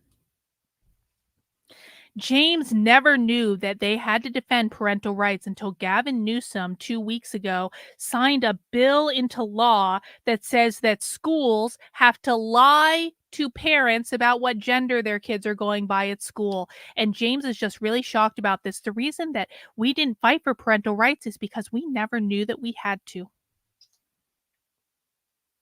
If James had really understood the problem of reproduction, as he puts it, that he claims he has covered before, but never has, James would have known that this was going to happen. I have been screaming about this for years. This is the reason the left wants to abolish the nuclear family in the goddamn first place. If James is incapable of understanding what social reproduction theory means and why it's more relevant to the nuclear family than it is to the schools, that is just fucking irresponsible and retarded. Fake and gay. Of ever that we should protect them, except for a small number in the US, at least, of like one kind of, with a couple of others kind of orbiting around it, Supreme Court case that ensures our parental rights, which really should be augmented. And what they said these limits are have not just to do with the developing child, but also the interests of the state and making sure that the child is well developed to be a functioning citizen. So now it's not cases of neglect and abuse that show direct and imminent material or physical harm to the child or their mental or physical well-being in a, in a way that would have to be serious enough to override parental rights, which should be an extraordinarily high bar. It's no longer that. It's that the state has a vested interest in making sure your kids got raised the right way, according to them, and that they therefore have a compelling interest. This is the justification for the law in California. This is the justification for all of these other laws that are supposed to be about allegedly protecting what they call... That's not actually the justification for the law in California. The justification for the law in California is that they are literally protecting the lives of trans children by enacting that law, because what they believe is that if children go home and tell their parents that they're trans or queer, the parents will kick them out and harm them or beat them up or something. And so the schools can't out the children to the parents because it would literally put the students' lives in danger. That is the justification behind the law. It is not about the parents raising the children in the way that the state finds acceptable. It is to protect the lives of trans and queer children. LGBTQ kids. This is a justification for virtually all of the assaults on parental rights. This is the justification for putting mental health and other healthcare facilities in the schools, and often rigging it up so that the kids can get this healthcare, including the prescription of medicines, behind their parents' back without their parents knowing. This is the justification for Planned Parenthood to be doing not just sex education, but also providing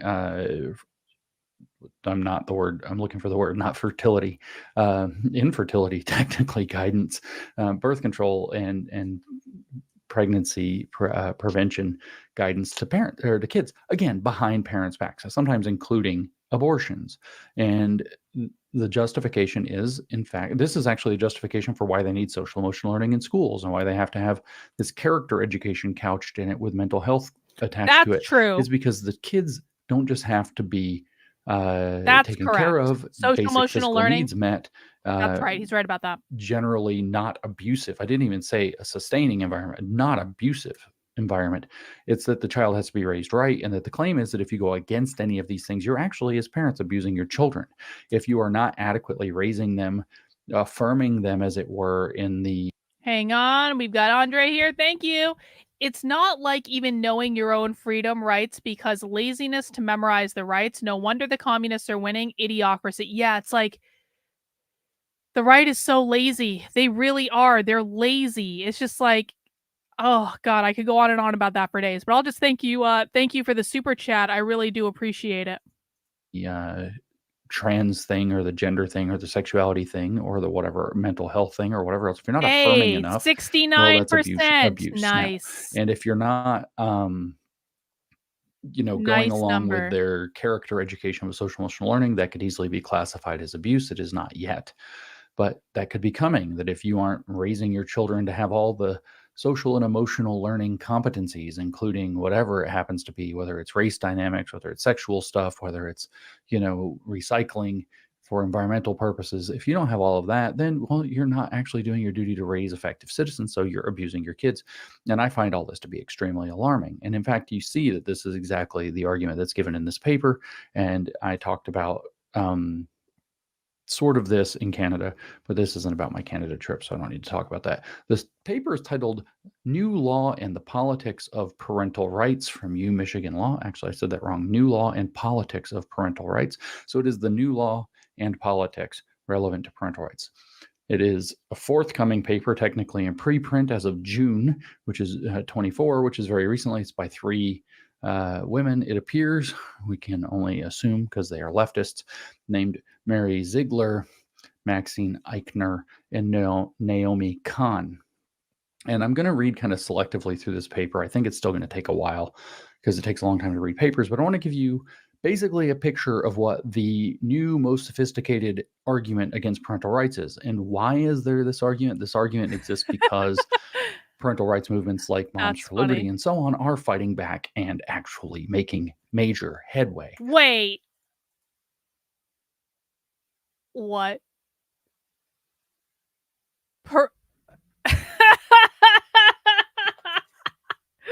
Moms for Liberty is a parental rights movement that's making major headway, guys.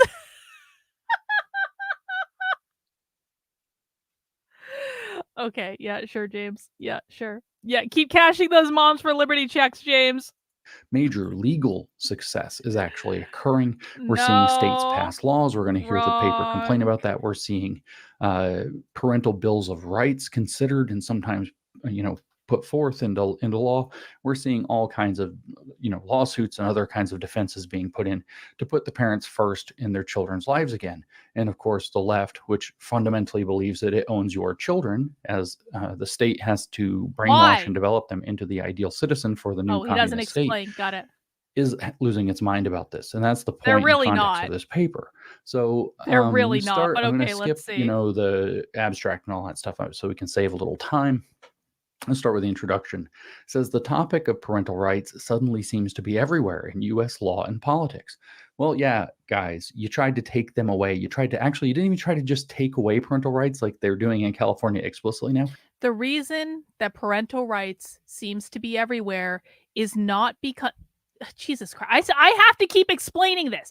The reason that parental rights seems to be everywhere is not because Moms for Liberty is just doing a bang-up job with protecting parental rights. The reason that parental rights seems to be everywhere is last year the left was publishing in all these major publications about why do we even have parental rights? What's even the point of parental rights? Here, I'll even show you guys. I will show you.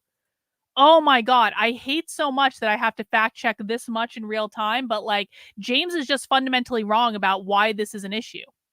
There were articles and I'm going to show you on a different browser because one of these things is part of a premium article that I wrote, parental rights. Hang on. Hang on. I'm going to show you a couple things. Okay, this is an article that I wrote last March called "They Want to Take Your Parental Rights Away." And this is actually I have on March 31st last year, there was a symposium at the University of Connecticut Law School, Are Parental Rights Always in the Best Interest of the Child?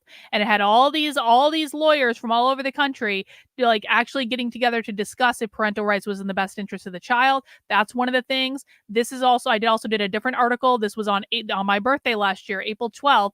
This was a premium article that I put out, but I'm going to give you guys a little peek behind the paywall where I summarized different articles against parental rights. So this is in the New York, the Intelligencer, Children Are Not Property, the idea that underlies the right-wing campaign for parental rights. This is actually why the left is talking about this. It's not that Moms for Liberty was oh so effective. It's that the left started using here. Okay, let me explain. Here is what the left does.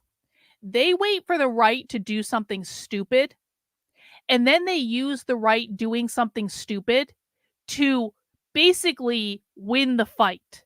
So Moms for Liberty comes out screeching about different things. Moms for Liberty doesn't understand the attacks on parental rights. Moms for Liberty thinks that book banning is going to fix all parental rights issues. The left fucking loves this. The left loves nothing, and Moms for Liberty specifically, the left loves nothing more than when Moms for Liberty does something stupid. The reason I say that is they talk about it at their conferences like all the time. And they use everything Moms for Liberty does in order to drive their agenda. So Moms for Liberty says something stupid. The left uses that to say, you know what, guys? Children are not property. Children are not property. And we need to talk about children not being property. And we need to really make sure that parental rights aren't going to get in the way of all this stuff. So this was in the New York Intelligentsia. This was in the Washington Post. The parental rights movement keeps ducking parental responsibilities. This was on CNN.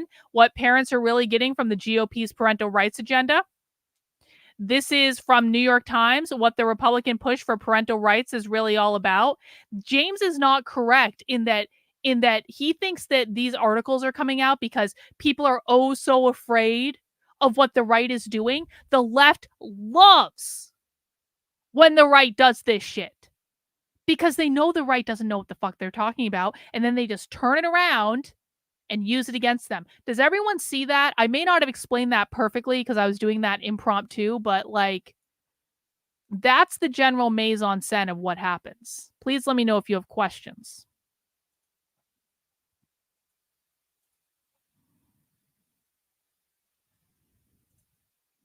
You actually just tried to subvert them and like circumvent them. You just started manipulating kids psychologically and medically in schools, for example, and then didn't tell anybody. And people found out and people got pissed off because don't mess with people's kids. How fucking complicated is that? So this is one of the reasons I'm going to swear a lot, probably. I've been trying not to, and I can't help myself. This is one of the reasons this paper is so infuriating. It's like these people are fucking clueless. It's like they're floating around in La La Land.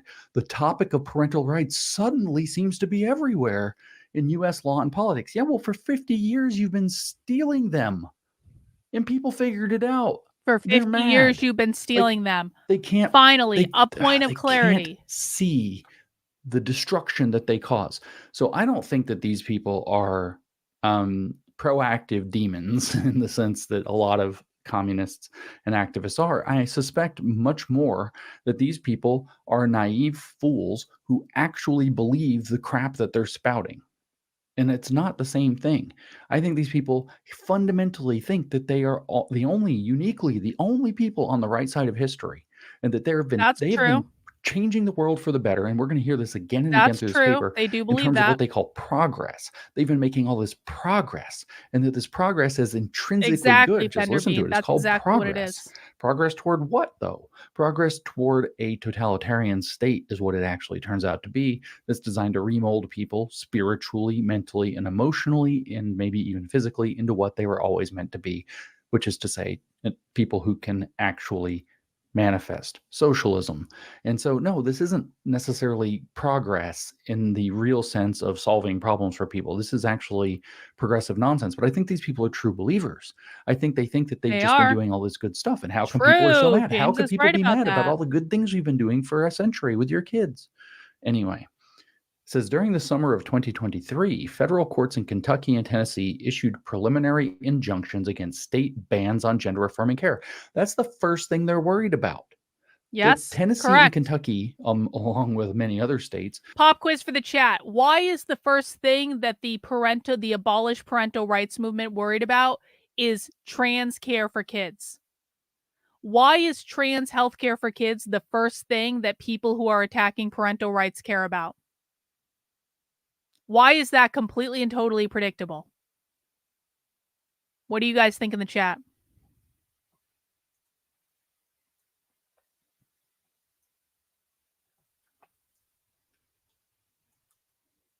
Why is it predictable that the first issue that people attacking parental rights would care about is transing kids? Because the primary goal of queer Marxism is to abolish gender, to abolish the gender binary. They also want free healthcare for all. Yup, that's right. They want to abolish the gender binary because the gender binary was created by capitalism. It also created the nuclear family, which upholds capitalism. If the left is successful at abolishing the gender binary, that means they will eventually get the nuclear family, which will lead to the abolition of capitalism, which is their ultimate goal.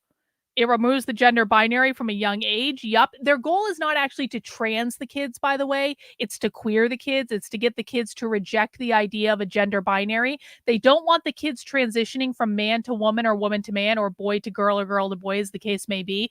They want them to see themselves as gender queer, gender non-binary. That is actually the goal, because that gets to the abolition of the gender binary. There is also elements of abortion in this. Yup. Reproductive justice is an attempt to abolish the gender binary, because when you have reproductive justice, which is just a fancy way of saying abortion, what that does is that frees women from the oppressive gender binary that kept them in the home doing the unpaid labor of raising the next generation of capital workers. That is the nuclear family. So there is certainly an element. That's why they want unlimited abortion up until birth. Well, bodily autonomy has to do with abortion and transing kids. I would not use that as the argument for why they. That's not a good argument, Julian. It's not. Listen, if the question is why are they putting attacks on transing kids as the first thing they're worried about on attacks on parental rights, that is not a good answer to the question. So I suggest you pay attention to some other people here. Let's see. Well, yeah, universal health care is one of the things they do want. Reproductive justice, like abortion up until birth would fall under that. But really, the real goal of all of this, guys, is to abolish gender. That's the primary goal. We can talk about abortion, we can talk about healthcare, we can talk about all these things. But ultimately, if you extrapolate those out, the real goal is to abolish the gender binary. They all lead to exactly the same thing. They want to abolish the gender binary and provide care for all. They want to disrupt the social reproduction within the nuclear family. Exactly. Well, no, this isn't exactly true. Accepting trans means you must accept their view of binary sex. That's not actually true, because the queer Marxists use trans not to mean transition, but to mean transform or transcend. So they've changed the definition of the term trans. I have them documented saying this. You can find that on the Substack, where they literally say that trans no longer means transition from man to woman or woman to man. That upholds the gender binary. If trans means transition, that means the gender binary is real. So they've changed the language to mean that trans means to transform gender or to transcend gender, which fundamentally rejects the gender binary. Yep, the gender binary creates hierarchy. Transitioning removes the capitalist hierarchy. Yep, or transforming or transcending. Yep, well done. In the last couple of years, finally got off their asses and prevented sex change operations on children and puberty blockers being given to children, and everything else that goes in with gender affirming care, which might. These laws, as I've seen at least a couple of them in some of the states, certainly I've seen the one in Montana's, for example, up close, is they are so restricted to the medical side of things that it's actually frustrating. The social transition part gets completely left out. That's what they care about. And so, federal courts in Kentucky and Tennessee issued preliminary injunctions against state bans on gender affirming care, finding that they infringed parental rights. The Sixth Circuit, however, reversed. So they aren't going to be able to medically sterilize and mutilate children anymore after literally driving them into mental illness and confusion. And they're freaking out because the Sixth Circuit said, whoa, this does infringe on parental rights. This is why we need a parental rights amendment that's strongly worded with phrasing like shall not be infringed. That's very clear. But it says, according to the appellate court, that's again the Sixth Circuit, quote, parents do not have a constitutional right to obtain this care for their children. And I would agree. In fact, it's not even care. So that's a misnomer in the first place. But this is what they're freaking out about. This is the motivation for why they want to come up with this new way to trick people out of parental rights, in particular, not to trick people, by the way. Hang on. Green-eyed lady, we're gonna beat all these conservative propaganda points out of you, and I say that with love. I really do, because a lot of people come to my channel and they get introduced to my content and they bring conservative talking points just like this, and then we have to break your heart, and I'm sorry about that. But the conservative commentators and pundits have been lying to you. Every single conservative commentator and pundit that you've ever listened to that's used this exact talking point has lied to you. Why are and I'll put this out to the chat. Pop quiz for the chat.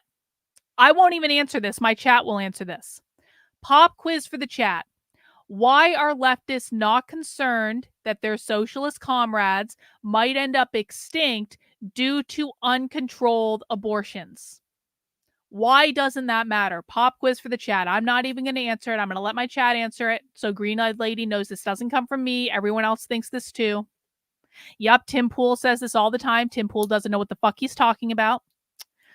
Why are leftists not concerned that their socialist comrades might end up extinct due to uncontrolled abortions? There are a couple reasons. Number one, leftists still do have children. Reproductive justice actually includes the ability to have children completely paid for by the government. So leftists do have children. They have children all the time. Leftists will also take your children. They don't need to have their own children. They own the public schools where they will indoctrinate your children, and they don't care that they're your children because they see children as part of the community. So they don't need to have their own kids. They will just take your kids if you're continuing to send your kids to public schools, because a lot of socialists have kids. A lot of socialists are second or third generation socialists. The reason Mary knows so many conservative families who have leftist children is that they are turned in the schools. They're indoctrinated in the schools. They already own the institutions, so your kids will do just fine. They want your children. They will raise your children as comrades. They have kids. They also don't need kids because they have yours through the schools. They control the schools, so they have other people's children. They have yours. See, we're not just making this up. I'm telling you this because we've seen them say this over and over and over again. Because they're already brainwashing your kids. Your capitalist has already, your little capitalist has already been indoctrinated to be a socialist. They have an endless supply of children. And we're not even talking about surrogacy yet. Because eventually they do want children to be born via surrogacy. That's one of the ways they're going to queer the nuclear family.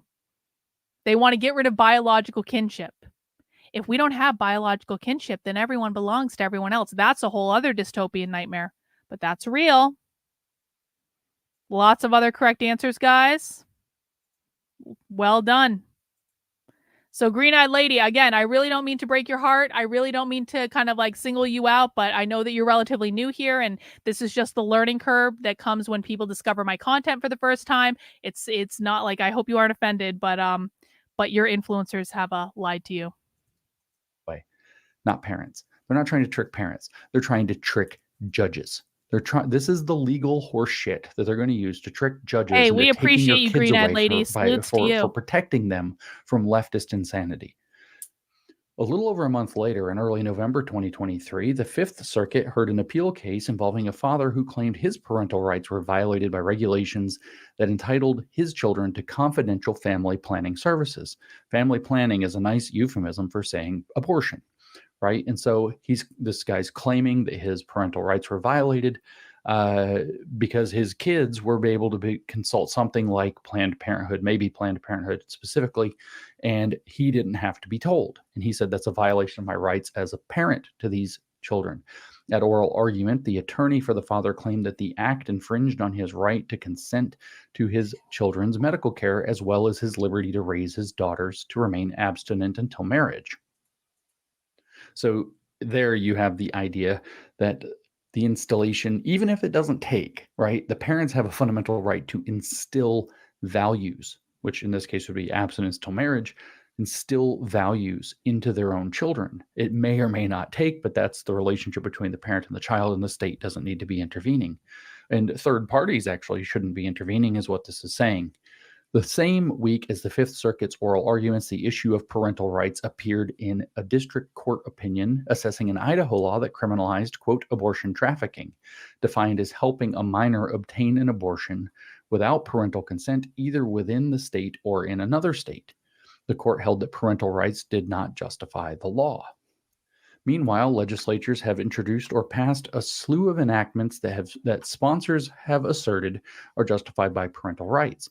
Following passage of Florida's parental rights in education legislation, shout out Moms for Liberty, by the way, 10 other states have passed laws banning or limiting discussions of gender identity and sexual orientation in public schools. Now, you'll notice they didn't call it Don't Say Gay. Little do they know that it is still taught in public schools today, and they won't do anything about it, and they lie to people all the time, and they say it's not taught in public schools. We passed a law against it, but the law isn't effective in keeping it out of public schools. But they don't tell people. So your little darlings in Florida are still learning all this shit, and I know that because I have teachers recorded saying they're still teaching all this shit in school, getting around the laws, and I know exactly how they're getting around the laws, and I send all that information to Ron DeSantis' office, and you know what they did? Nothing, because all they care about is the media campaign to say, look, we passed a law. You're safe now. You're safe. You can thank us for your safety now. Ignore all those socialists on the internet doing entire presentations about how they're getting around all the laws. They don't really mean it. They're definitely not doing that just because they're doing whole presentations about it on the fucking internet called fugitive pedagogy or smuggler pedagogy. They literally talk about this shit. They've given it a fucking name. They are smuggling the banned pedagogy into the classroom. They are smuggling the fugitive pedagogy into the classroom that they're not allowed to teach, but they're going to do it anyway. And they'll tell you exactly how they're going to do it. And we know that because we've listened to them on this channel doing that. But James is like, look, guys, Moms for Liberty passed a law. Your kids are safe now. I bet you James hasn't even heard of fugitive pedagogy or smuggler pedagogy because that's just not what James does. Don't worry. That's all they call it for the rest of the paper. In addition, several states have passed laws mandating that schools get parents' consent before school personnel can allow a child to use a name or pronoun different from those assigned at birth. Listen to the things that they care about. Children having access to abortions behind their parents' Why doesn't back. James Children explain having the access gender to binary family connection? planning, He aka doesn't know what it probably is. birth control and or abortions behind their parents' backs. Children having access to gender affirming mutilation maybe behind their parents' back, or maybe with the state forcing the parent to affirm it and go along with it. The instruction in school and in neo-Marxist topics like queer theory and critical race theory. You're going to hear critical race theory explicitly in a second. In other words, exposure to a Maoist identity politics pressure pump to push the kids into the confused sexual and gender identities that are tearing them apart. So it's just side note, I'm really starting to question the heavy emphasis that James puts on Mao over Marx. And I know Mao was influenced by Marx. I get that. I really do. But like, why? And I understand what's happening in the United States mirrors a lot of the stuff from the Cultural Revolution. I get all that. I really do. But why is James, and I guess I'm putting this out there for people to consider, and if you have an answer, let me know. Why is James so quick to always talk about Mao? Why does he lean so heavily on Mao versus talking about just Marxism? I don't have the answer for that. But yeah, this is kind of where I'm kind of going with it. And it's setting up China as an adversary. Why is he stuck on that? Because maybe we want to justify a war against China at some point. Let's just put that in our back pocket and think about it. It says, in addition, several states have passed laws mandating that schools get parents' consent before school personnel can allow a child to use a name or pronouns different from those assigned at birth. So pronouns, which is the social transition process. The school wants to affirm it. Parents say, hell no, I don't want you doing that with my kids behind my back. If you're going to do it, you're going to have to get my consent. And they're trying to say, no, you don't deserve any consent for that. And then they say that this is what the point of this paper is to say is that all these things are people claiming parents' rights when they're actually trying to do is roll back the rights of all people, as we'll hear. Other enactments require schools to remove. I mean, do we ever hear the left even talking about Mao? We hear the left talking about Marx. We hear the left talking about Hegel. We hear the left talking about Judith Butler and Foucault. We hear the left talking about Lenin. The left loves Lenin.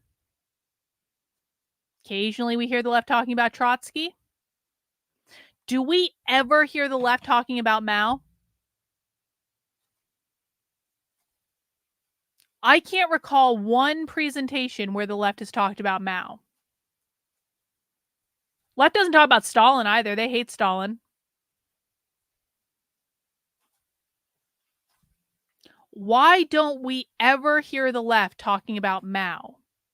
And yet the right talks about Mao all the time.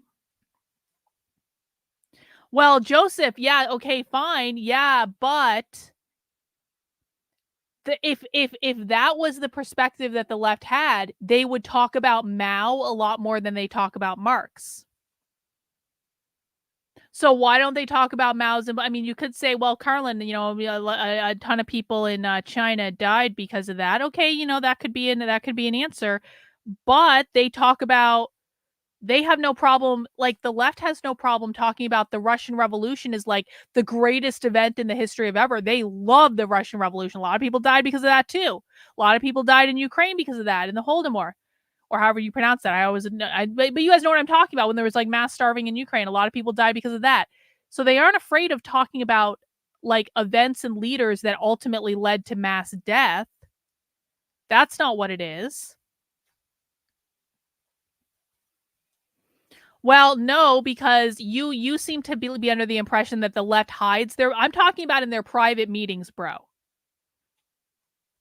You seem to be under the impression that the left hides what they're doing from conservatives, and if they're not talking about something, it's because they don't want people to know. No, I'm talking about in their private meetings with each other. So that's not true. The left is not shy about talking about the things they find interesting. They never talk about Pol Pot in Cambodia. They never talk about North Korea. You think they're embarrassed by Mao? That might be. That might be. But, like, I guess what I'm saying is, like, is it really correct for James to lean on Mao, Mao, Mao, Mao, Mao, Mao, Mao, Mao, Mao all the time? If the left doesn't talk about Mao, I know it's convenient for him to do it. He's got Z Van Fleet under his wing. James ordered Z Van Fleet to never promote anything that I tweeted because he didn't want people seeing my work. And so he's got Z Van Fleet under his wing, and he's got that Chinese lady running around saying what he wants her to say. Lily Tang Williams, who I love. Lily Tang Williams. No shit talk to Lily Tang Williams. Lily Tang Williams is fucking awesome. So no shit talk to her. But it's like the right has these Chinese ladies that they're parading around all the time. I just find it curious. Let's just put that in our back pocket and think about it. A sexually explicit content in curricular and library material. So they're worried about getting porn out of libraries and curriculum. Another 30 states have passed laws under the banner of parental rights. Hang on. No, you're not getting what I'm saying, and maybe I'm not being clear. I think there's a reason that James is pushing Mao. And I think it has to do with a conservative narrative about China. And I think that James is trying to push this conservative narrative about China that I'm not actually sure is, real. But there's a reason that James is pushing the conservative narrative about China, is what I'm saying. When in fact, the receipts in the real world don't back up the narrative because the left never talks about Mao.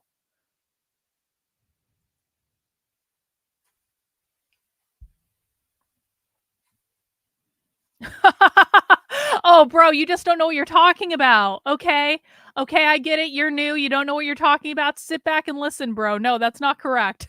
That aim to ban the teaching of so-called critical race theory, a term that originated in legal scholarship, but which has been deployed in these laws to regulate ideas or scholarship.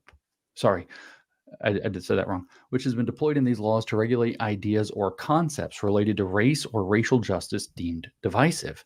No, it's pretty specifically about, it's not deemed divisive. It's actually divisive, and it is explicitly targeting race Marxist ideas. So I don't know that those bans work, but They don't. the gaslighting in this paper No. about what these things are is so frustrating. They don't work. Parental rights proposals are also arising in legislative proposals to limit social media access to children. Listen to the things that the left thinks are legally super important. Consider that Instagram is supporting legislation that would require parental approval before anyone under the age of 16 can download apps. In addition, claims to defend parental rights are at the forefront of recent political campaigns. In the November 2023 elections, Republican candidates across the state styled themselves as defenders of parental rights. So did candidates for school boards. Once again, massive shout out to Moms for Liberty, which has actually won hundreds of seats in both of these kinds of domains in the last couple of years, either by being moms that ran themselves or by supporting candidates who were running and endorsing them. So here's what the paper. So James is counting every mom that's ever run a school board for a school board seat as a member of Moms for Liberty that won and giving Moms for Liberty credit for that. If a mom runs for a school board seat and they win, that's a win for Moms for Liberty. Okay, James. All right. Paper concludes, the new vogue for parental rights politics poses two critical questions. They're so either pretending to be clueless or blinded by their faith that they're clueless. Why have so many lawmakers turned to the frame of parental rights in recent years? That's one of their two critical questions. Notice the word critical means critical, like critical theory, by the way. And should these claims be treated with the considerable respect long accorded parental rights in the United States constitutional tradition? So they're going to position themselves as the true defender of the constitutional tradition. And what they're going to do is claim that the parental rights movement, located explicitly, by the way, in Moms for Liberty and others, that those movements are actually doing something different. James is earning his paycheck. Or even fascistic politics designed to roll back progress. In doing so, in the name of parental rights, even though it's not really about parental rights. They've got a stupid name for this called retrenchment by diversion. So this article, they tell us, develops a new framework for analyzing parental rights claims. So this is the bullshit they're going to feed judges and juries in order this is actually helpful. win lawsuits Explain, that they James. currently are struggling to win. It argues that some politicians and activists invoking parental rights to justify new laws are relying on a critical but heretofore understudied social movement strategy that we call retrenchment by diversion. See, they know how things really work. They know people's real motivations. They know them better than everybody else because they're social gnostics. So they know that you reactionaries who are resisting all of that whole laundry list of the left understands you better than anyone else because they're Gnostic.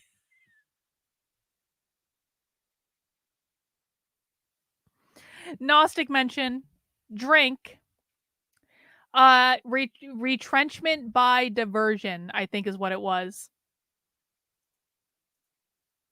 Things that any normal person 10 years ago would have looked at me like, holy shit, what are they doing in the schools? They think that you wanting to roll all of that back is a strategy, a social movement strategy called retrenchment by diversion. So they're going to, what does that mean? That we're going to retrench old pre-progressive social expectations and laws. We're going to retrench to an earlier time in history, undoing progress. We're going to retrench ourselves there, and we're going to do it by diversion, by directing people's attention to claiming that these are issues of parental rights. The strategy involves, so here's how they explain what I just explained. The strategy involves retrenchment in the sense that it seeks to stymie the future progress of flow state. Please stop talking and just listen. You are completely wrong. I'm sorry. I really am. I hate to break your heart, bro, but please stop talking and just listen. Or go back and watch some of my old Abolish the Family episodes or Queer Marxist episodes. You'll learn a lot more. Equality-focused movements. That means communism and progressivism. Progressivism and communism are not the future same thing. Progress of communism and progressivism, Not the same as thing. well as to roll back their existing gains. Oh, that's correct. We also want to do that. That is, in fact, not retrenchment. That's called stopping communists. That's called anti-communism. That's called protecting children. That's called getting a society back on track. So guilty as charged. That's what we're doing. But it's not retrenchment, unless you wanted to frame it as retrenchment of the existing society that they're trying to radically overthrow. Whatever. To sidestep controversy, though, because everything is just about political, optics for these idiots. To sidestep controversy, though, this strategy diverts attention from its rights reversing motivations. No, you just said progressive stuff. You didn't say that rights. new Jackson It's Hinkle completely thing? different. See how they've just Really? braided those two things? It's rights reversing motivations by supplying a more politically palatable rationale for its actions. Here, the long and valued constitutional tradition of parental rights. Well, no, that's actually not true. What we're actually trying in the parental rights movements to protect has already got a very palatable rationale. It's called protecting fucking kids. It's not complicated. This isn't like at all complicated. We're trying to protect kids from communists and pedophiles. That's it. Yeah, bro, she's not actually the only abolish the family activist that we watch. We watched many other abolish the family activists. We've talked about it many other times. So no, that's again not true. Listen, I know that you guys like to come into my chat and you think you know more than me because you watched a couple episodes or maybe you saw some stuff on Libs at TikTok. I've been in this shit every day for almost 4 fucking years. You just showed up. Like, if you're not here to learn, I don't know what you're doing here. But I do appreciate you watching the Sophie Lewis stuff. I appreciate it. I'm not trying to make you feel bad. I just like you don't know as much as you think you know. We have all been in this position before, and you need to come to this knowing that you know nothing. All of us that understand this stuff have been through this at some point. You need to come to this understanding that you know nothing and that you have to refer to the primary sources to learn what is real, because everything that's out there about this stuff is just covered in bullshit. That's all that's happening. We want to let our children grow up as children in age-appropriate, developmentally appropriate ways without being fucked with by the state, without being fucked with by groomers. Exactly. That's all this Groomers! is. And we claim the parental rights that are inviolable and that are an issue of natural law as a palatable rationale $30. for our actions. Hey, I appreciate it, bro. It's very hard not to get mad at these people. Here, we're the long $99 and valued constitutional tradition of parental rights. See how they frame themselves as the reason what we value. Love it. The constitutional tradition. We value the constitutional view of parental rights. Now let us tell you what it really is. And by the way, it's that we're basically always right. Accordingly, they say, while parental rights laws are aimed at minors, the ultimate goal of the retrenchment by diversion strategy is to roll back equality-focused rights for adults as well. So the claim is that this is actually an attempt to undo the civil rights movement. It is not. It is certainly not. It absolutely isn't. There's almost nobody involved in the parental rights movements, and certainly nobody in the center parts of the parental rights movements who have any interest in that whatsoever. And they say so all the time because they get accused of it all the time. And they say so again and again and again and again. Wrong. I want to undo the civil rights movement. Okay, not all of it. Not all of it. Like, I should be more specific in what I say. I want to repeal the Civil Rights Act. I do not think that the Civil Rights Act is helpful. I think the Civil Rights Act is actually harmful to what I want. And I think the Civil Rights Act is going to be weaponized against us in order to protect all sorts of crazy shit up to and including giving legal protection to minor attracted people. I think that it's going to be used to protect polyamorous relationships. It already is being used that way in some places. And so I'm not saying I want segregation. I don't want that. I'm not saying I don't want Black people to be able to sit at lunch counters. Of course, I don't want that. I'm not saying I want schools segregated, although Black educators actually make more of a case for school segregation than anyone else. I've heard Black socialist educators want the schools segregated in real life. But I'm not saying I want that. That's not what I'm saying. What I'm saying is I want the Civil Rights Act repealed. So James is incorrect. And there are a lot of people who want the Civil Rights Act repealed. James just doesn't want it repealed because James is a classical liberal atheist. Hey, Acoustic Theory got us to our super chat goal for the day. I really appreciate it, guys. Don't think you can still send me money, though. I'm just saying. And because Marxists always lie, they just Appreciate it, project though. and assume, well, our opponents must be lying, which is what this paper is actually all about. We don't actually care about kids, is what they're insisting. That's not real. We don't actually care about the relationship of parent and child being sacred. That's not what we care about, even though we say so again and again. What we actually care about is undoing progress in the sense of what they call equality focused and rights centered perspectives, or whatever the hell words they use. Seen in this light, parental rights laws attempt to roll back progress toward equality for women, Black, and queer Americans while concealing their ultimate ambitions. No, I'm sorry, you leftist pigs. No. We're telling you straight what we frickin' want. We're telling you straight why we're doing it. And because you're all a bunch of fucking whack critical theory conspiracy theorists, you think that there are ulterior motives everywhere. All you're doing is telling on yourselves, you guys have ulterior motives to brainwash our kids. You have ulterior motives to believe that you own our kids and you get to take that over. This is no. You don't get to psychoanalyze us and magically determine that there are other purposes here. And you will not find a single person who's of any prominence in the parental rights movements in any country whose purpose is anywhere related to rolling back civil rights for women, Black, or gay people. That's just not true. I'm sorry, James. James gets most of his information from Twitter.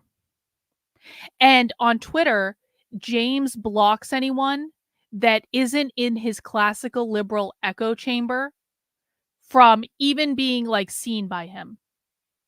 And so James seems to be under the impression that everyone in the world is a classical fucking liberal, when I assure you, there are a lot of people out there who are absolutely, and they may not be the people who want to repeal the Civil Rights Act may not be as prominent as James would like them to be. After all, James is going to save us all. He's going to, along with Konstantin Kissin, he's going to save the world for liberal values, darling. And so, they just aren't as prominent or as influential as James Lindsay. But to say that there's no one out there that wants to roll these things back, bro, people talk about repealing the 19th all the fucking time on Twitter. Now, I'm not in favor of repealing the 19th, mostly because I think it's stupid.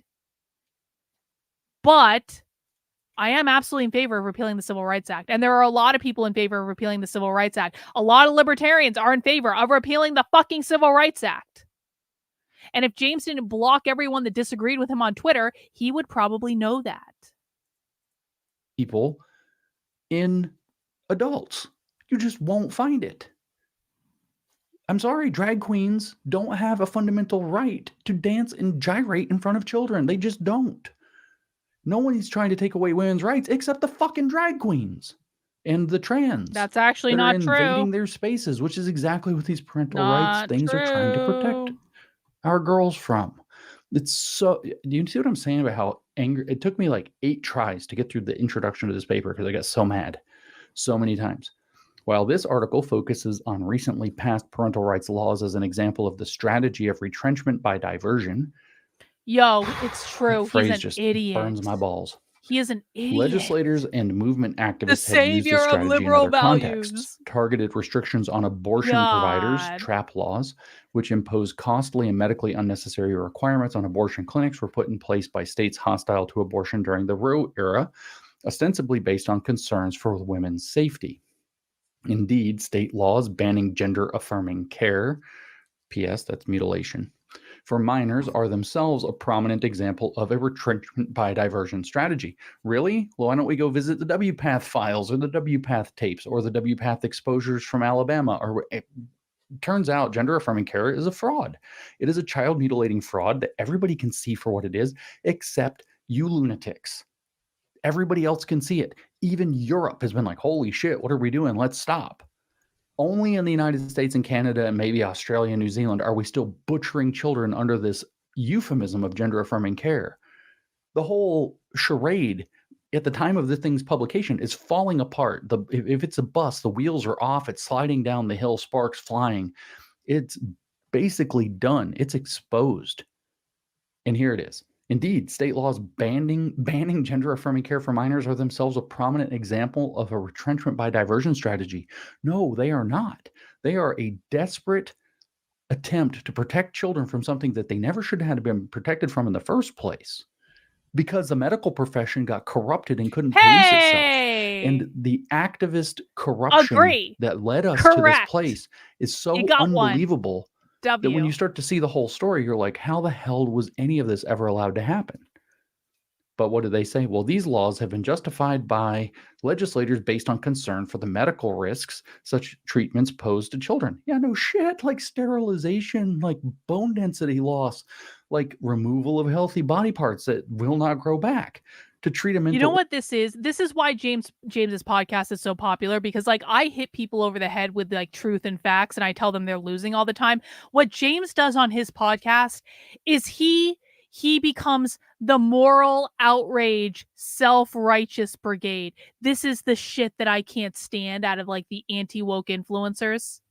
And it's not even that like what James is saying is like necessarily wrong. I'm not going to go so far as to call it wrong, but it's just like I can't stand this on Twitter when they do it too. This morally pure, self-righteous, like, and I'm going to tell you everything that's wrong with the world, and and then how dare they, and and it's just like, I don't know if I'm explaining this well, but it's like, it's the fact that they really see themselves as above every other person, and they don't take even a moment to understand the left's perspective. And this is why they don't understand the left. This is why James Lindsay doesn't understand the left, because for him, it's not about reading this article to understand what the left is doing and why they're doing it and kind of reverse engineer how you can stop them and how you can get ahead of them. It's all about owning the left. It's about dunking on the left from a really like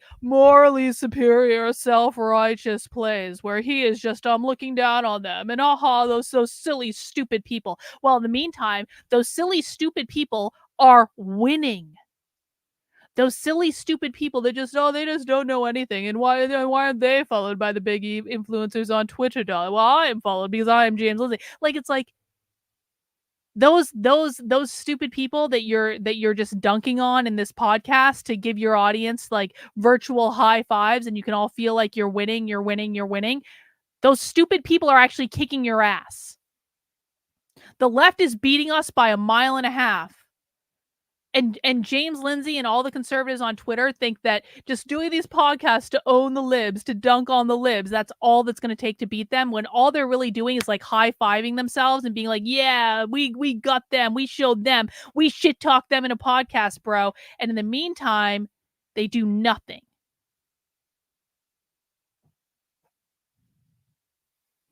They just want, they refuse to actually listen to the left. They just want to debunk and pawn. Yeah, exactly. Yeah, the left is afraid of us. We're better than them. We have common sense on our side. We're winning. And in the meantime, they're not winning and they have absolutely no idea what's going on. Illness that it can't treat. Yeah, we're pretty concerned. Yet, as physicians and courts have pointed out, so some fabricated artificial horseshit, as physicians and courts have pointed out, states have not sought to regulate other treatments that pose similar risks to children. There are no similar treatments. There are none. Treating precocious puberty is treating an endocrine disorder in young children. You can pause that using things like Lupron, the puberty blockers. And you can say, but what about if it's reversible? You don't block it during puberty. You block it before puberty. And when puberty starts, it's not just sexual maturation that's happening. It's not just the awakening of follicle-stimulating hormone and other gonadotropin-releasing agonists or whatever the hell it is. It's not just that. Your body's developing in like 30 ways at once, and those things happen synergistically to some degree. And so when you pause it and then release children to go through their natural puberty at the correct time, you pause that. That works with some serious side effects. And that is a medical treatment to deal with the fact of precocious. This is so just enraging that they try to mix things like precocious or late puberty in with a mental illness about one's body status. Exactly. And so the treatments must actually be exactly the same. We could talk about endocrine treatments. We could talk about surgical treatments. Oh yeah, they say sometimes young women have Exactly, breast cancer Brucey. or something that develops in their teen years, so we have to do mastectomies. That's not the same thing as removing healthy tissue. But Oh shit! Fuck! I just they're accidentally extremely worried I about. just accidentally fast I'm going to forwarded like skip. half an hour. Must actually be exactly the same. We could talk about endocrine Sorry, treatments. We my could talk bad. about surgical treatments. Oh I yeah, was they trying to say move the closed sometimes young caption. women have breast cancer or something that There we go. develops We're back. in We're their back. teen years, so we have to do mastectomies. That's not the same thing as removing healthy tissue.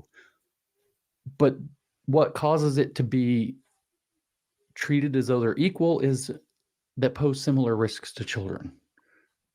And no, they don't. In the case of puberty blocker, no. In all the cases, it does not pose similar risks to children.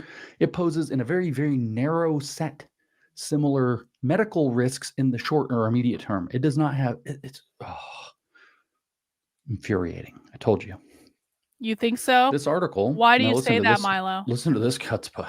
This article makes 4 key Why contributions is to Tim legal pull literature. over? No, it doesn't. This article belongs in an ash heap. Yes. First, it uncovers the relationship between current movements for parental rights laws and past attempts to roll back rights reforms based on the rhetoric of parental rights. In case studies drawn from struggles around racial integration, LGBTQ plus issues, and abortion, in other words, all the leftist horseshit that they usually do to try to activate who?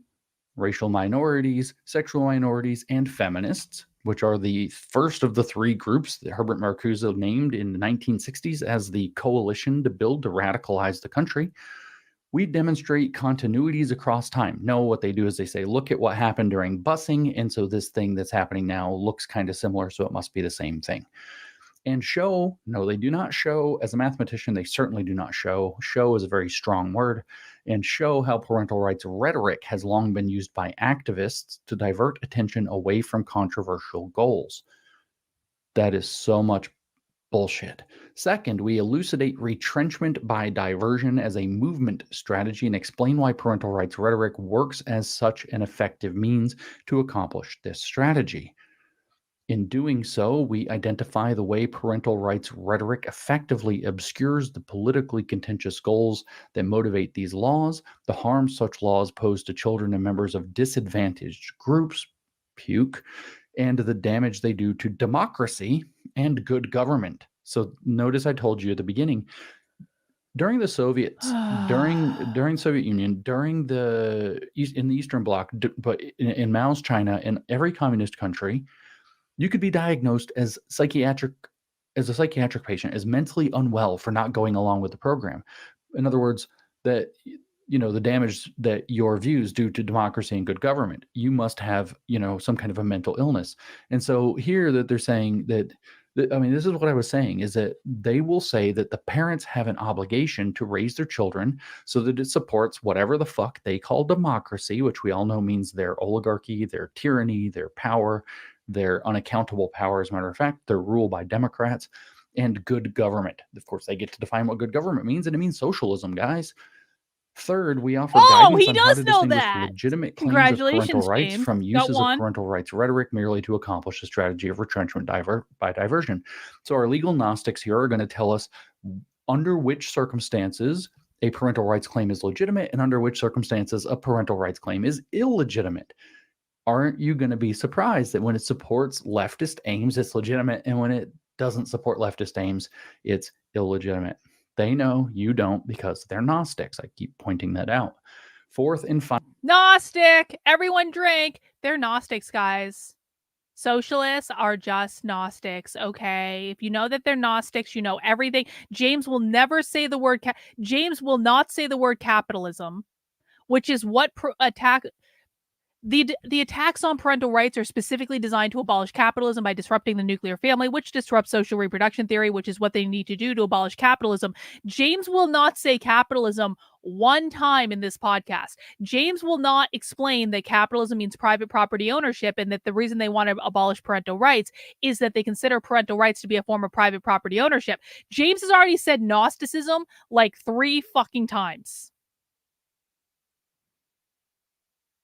So getting back into old habits, James refuses to say the word capitalism and oversays, to the point of absurdity, the word Gnosticism, which is why his entire audience is confused. Let's see. Flow State says, I think I might make it in your cult, Carlin. I was a little unsure at first, but I think you have just enough sense of humor that your arrogance is acceptable. My arrogance comes because I know this shit better than anyone else on the internet. And so if you can accept that I know this shit better than anyone else on the internet, that I will show you things that you will not see anywhere else, that I will break down the left in a way that no one else does it, and that I know I'm able to predict what the left is going to do better than anyone else on the internet. I have an extremely high accuracy rate. If you can accept all those things and know that I absolutely deserve to be arrogant for all of it because I have damn near killed myself, getting myself to this point, turned my fucking life upside down to get myself to this point, and have taken round after round after round after round after round after round of bullshit from conservatives to get to the point that I have, then you can stay. There is a reason for the arrogance. And I do not apologize. Finally, we consider what can. Oh, really? Really? You just got your first time out, bro. Might not make it in my cult yet. You just got your first time out. Do it again, you'll get banned. Be done to counter the new and damaging politics of parental rights. So there you go, Moms for Liberty. This is how they talk about you. There you go, all of my friends that I met in Canada. This is how they talk about you. The new and damaging politics of parental rights. Notice they didn't have the balls to put that. That's who James is talking to with this podcast. It's conservatives who are already fooled by his bullshit. In the title, right? It's the new law and politics of parental rights. No, the new and damaging politics of parental rights. That's what they actually think, that what we're doing is new. No, it's not. It's as old as animals and dangerous. No, it's not. What they're doing is dangerous, but the iron law of woke projection never misses. Part 1 begins with a history of parental rights laws and rhetoric to shed light on today's conflicts and 3 critical case studies. Isn't that how they always do it? That's basically what Kimberly Crenshaw's Mapping the Margins is. This is a long-ass paper, like 60-something pages long.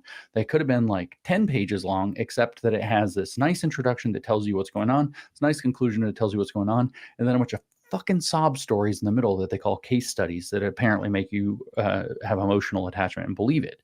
In 3 critical case studies involving sexuality, abortion, and integration, this part explores the ways in which both movement activists and politicians have tried to undercut existing freedoms by advancing claims about parental rights, using them to disguise an incremental and far less modest program of change.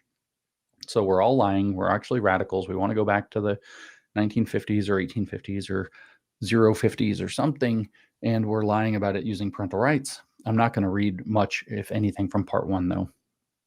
Just a tiny bit, actually. I don't want to go through their stupid case studies. Part 2 turns to the current era to describe the political, social, and economic circumstances that have moved parental rights to the political forefront during the past few years. Part 3 considers why parental rights laws so effectively accomplished a strategy of retrenchment by diversion by presenting the more controversial motives of legislators and activists in the guise of parents' loving desires regarding their children. In doing so, we show that parental rights rhetoric obscures the risks these laws pose to children and disadvantaged groups, as well as abrogate critical government responsibilities for children. I told you, this is what they think it's all about. The state has a right to your child because there are critical government responsibilities for children that they have to make sure are met, and parents probably won't do it. That's why they point out that they have master's degrees and you don't.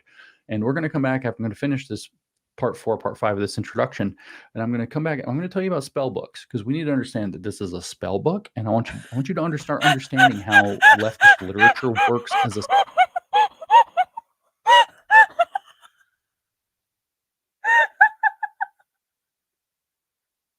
Someone get Jetafire. Get Jetafire immediately. leftist journal articles are spell books.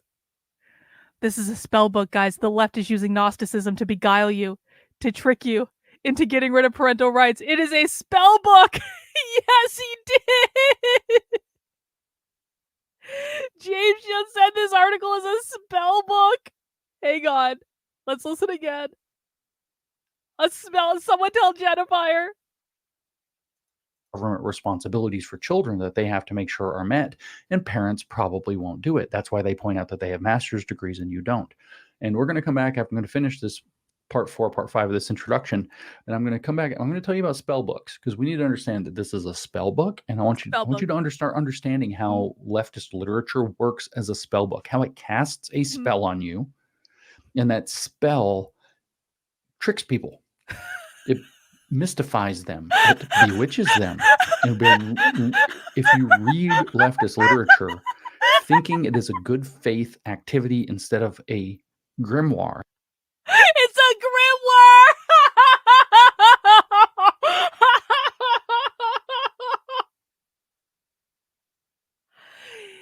James will not say capitalism in this entire podcast, but he will go on and on about how a leftist journal article that probably no one is ever going to read except for James is a spell book that will put an incantation on you to confuse you and trick you like a grimoire.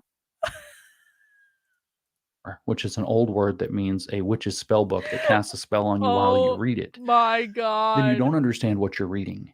The mystification's happening while you read it, so that by the end you're nodding your head and you agree and you've bought into their politics. But anyway, let's finish the introduction and I'll explain. Hang on. How I explain leftist language and leftist training is the left uses language to try to confuse you, and they're going to make something sound good and necessary and kind and a good positive thing for society. But really, all you need to do is extrapolate it out to its logical conclusion, understanding that the ultimate goal is to abolish capitalism, which means private property ownership, and you will understand the trick the left is playing on you. That's how I explain things to people when I'm teaching them about the left. They use language, they make things overly simplistic, they try to cover a nugget of truth and amount of bullshit. That's something that normal people can wrap their head around, and when they hear leftist content and they hear leftist protest speeches and read leftist books and see things show up in schools, they can say, okay, I understand that the main goal of the left is to abolish capitalism, which is private property ownership. Therefore, I know that this thing they're telling me about children just need to be raised to be good members of society. Really, it's an attack on parental rights, which they consider to be a form of private property, which they want to abolish. So they're trying to trick me by making me believe something is good, by delivering me a nugget of truth and covering it in amount of bullshit. That's how I teach what the left is doing. How James teaches what the left is doing is to say, the left is a Gnostic sex cult and everything they write is a spell book, and that spell book is designed to incant you, and it's designed to trick you, and it's designed to make you believe things that are not true. It's basically a grimoire, which is an old school version of a spell book, and so you need to be aware that this is a spell book and that they're putting a spell on you and an incantation on you to hypnotize you, to trick you. That is how James teaches about the left. And this is the problem.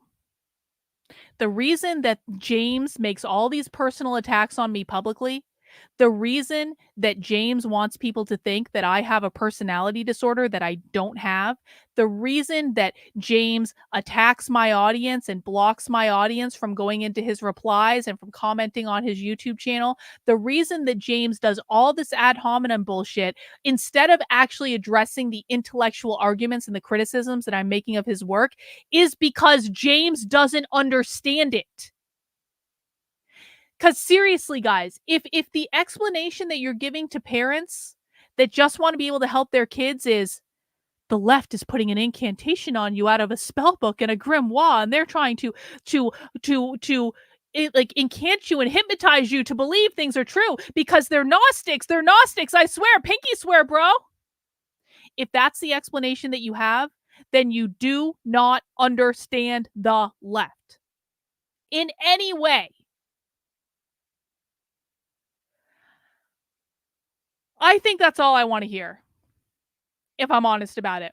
I think that's enough. I think 50 minutes of this 3-hour podcast is enough.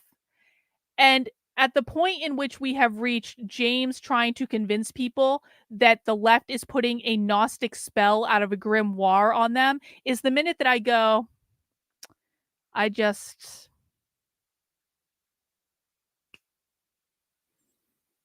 we're at a good stopping point. We've been going for almost 3 hours. We're at a good point.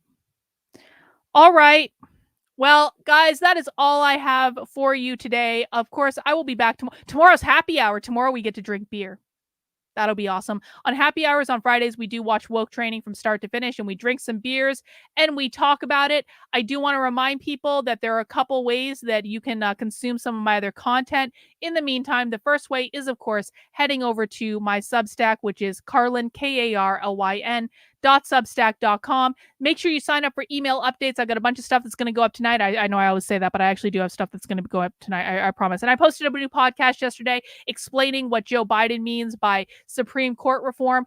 So sign up for free email updates. But if you want to support the work I'm doing and keep me in business and get access to exclusive perks to include movie nights in the supporter Discord and also all sorts of other cool stuff, sign up for $8 a month, $80 a year. I am completely 100% grassroots funded by you guys. So that would really help me out. You can also head over to the Unwoke art store where the Notice collection is 25% off for the next week or so until the end of the month, and pick up that design. This is one of my favorite designs. I haven't ever really talked about it all that much, but I did decide in my in a dedication to the epic speech lying to Congress that Bibi Netanyahu gave yesterday, I did decide to make my Notice collection 25% off because, it's based on A Clockwork Orange, where it's not based on directly on the story, but the idea, when I kind of red pilled on the JQ, I felt like I had my eyes opened with the Clockwork Orange thing and I couldn't shut my eyes. And I just started all of a sudden seeing all this Jewish stuff all around me that I hadn't seen before.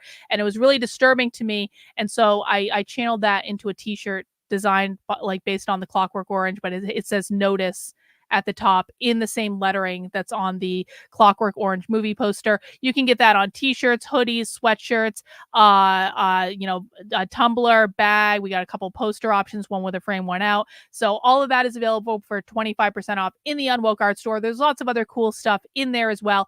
Actually, let me show you this, because our friend Dragon Balls just tweeted a picture at me. Here is our friend Dragon Balls in his Socialists Are Gay t-shirt. You can also get the Socialists Are Gay t-shirt in the Unwoke art store. I will get you the link right now. This is the Socialists Are Gay t-shirt. It comes in black. He got the red one. The red one looks pretty great, huh? Such a handsome guy. Looks great. The red turned out real good. We've got it in dark gray, navy, soft cream for those people who like light t-shirts. I even did this one in military green, which I usually don't do. Mustard and autumn. I, of course, like the black. That's my favorite one. You can find Socialists Are Gay on lots of other designs or lots of other merch as well in the Unwoke art store. And if you want to check out my book that I'm working on over at speaksocialist.substack.com, I did post a new chapter of it yesterday. So that's another place where you can see my next book coming together in real time. I know that's a lot of shilling, and I'm done now.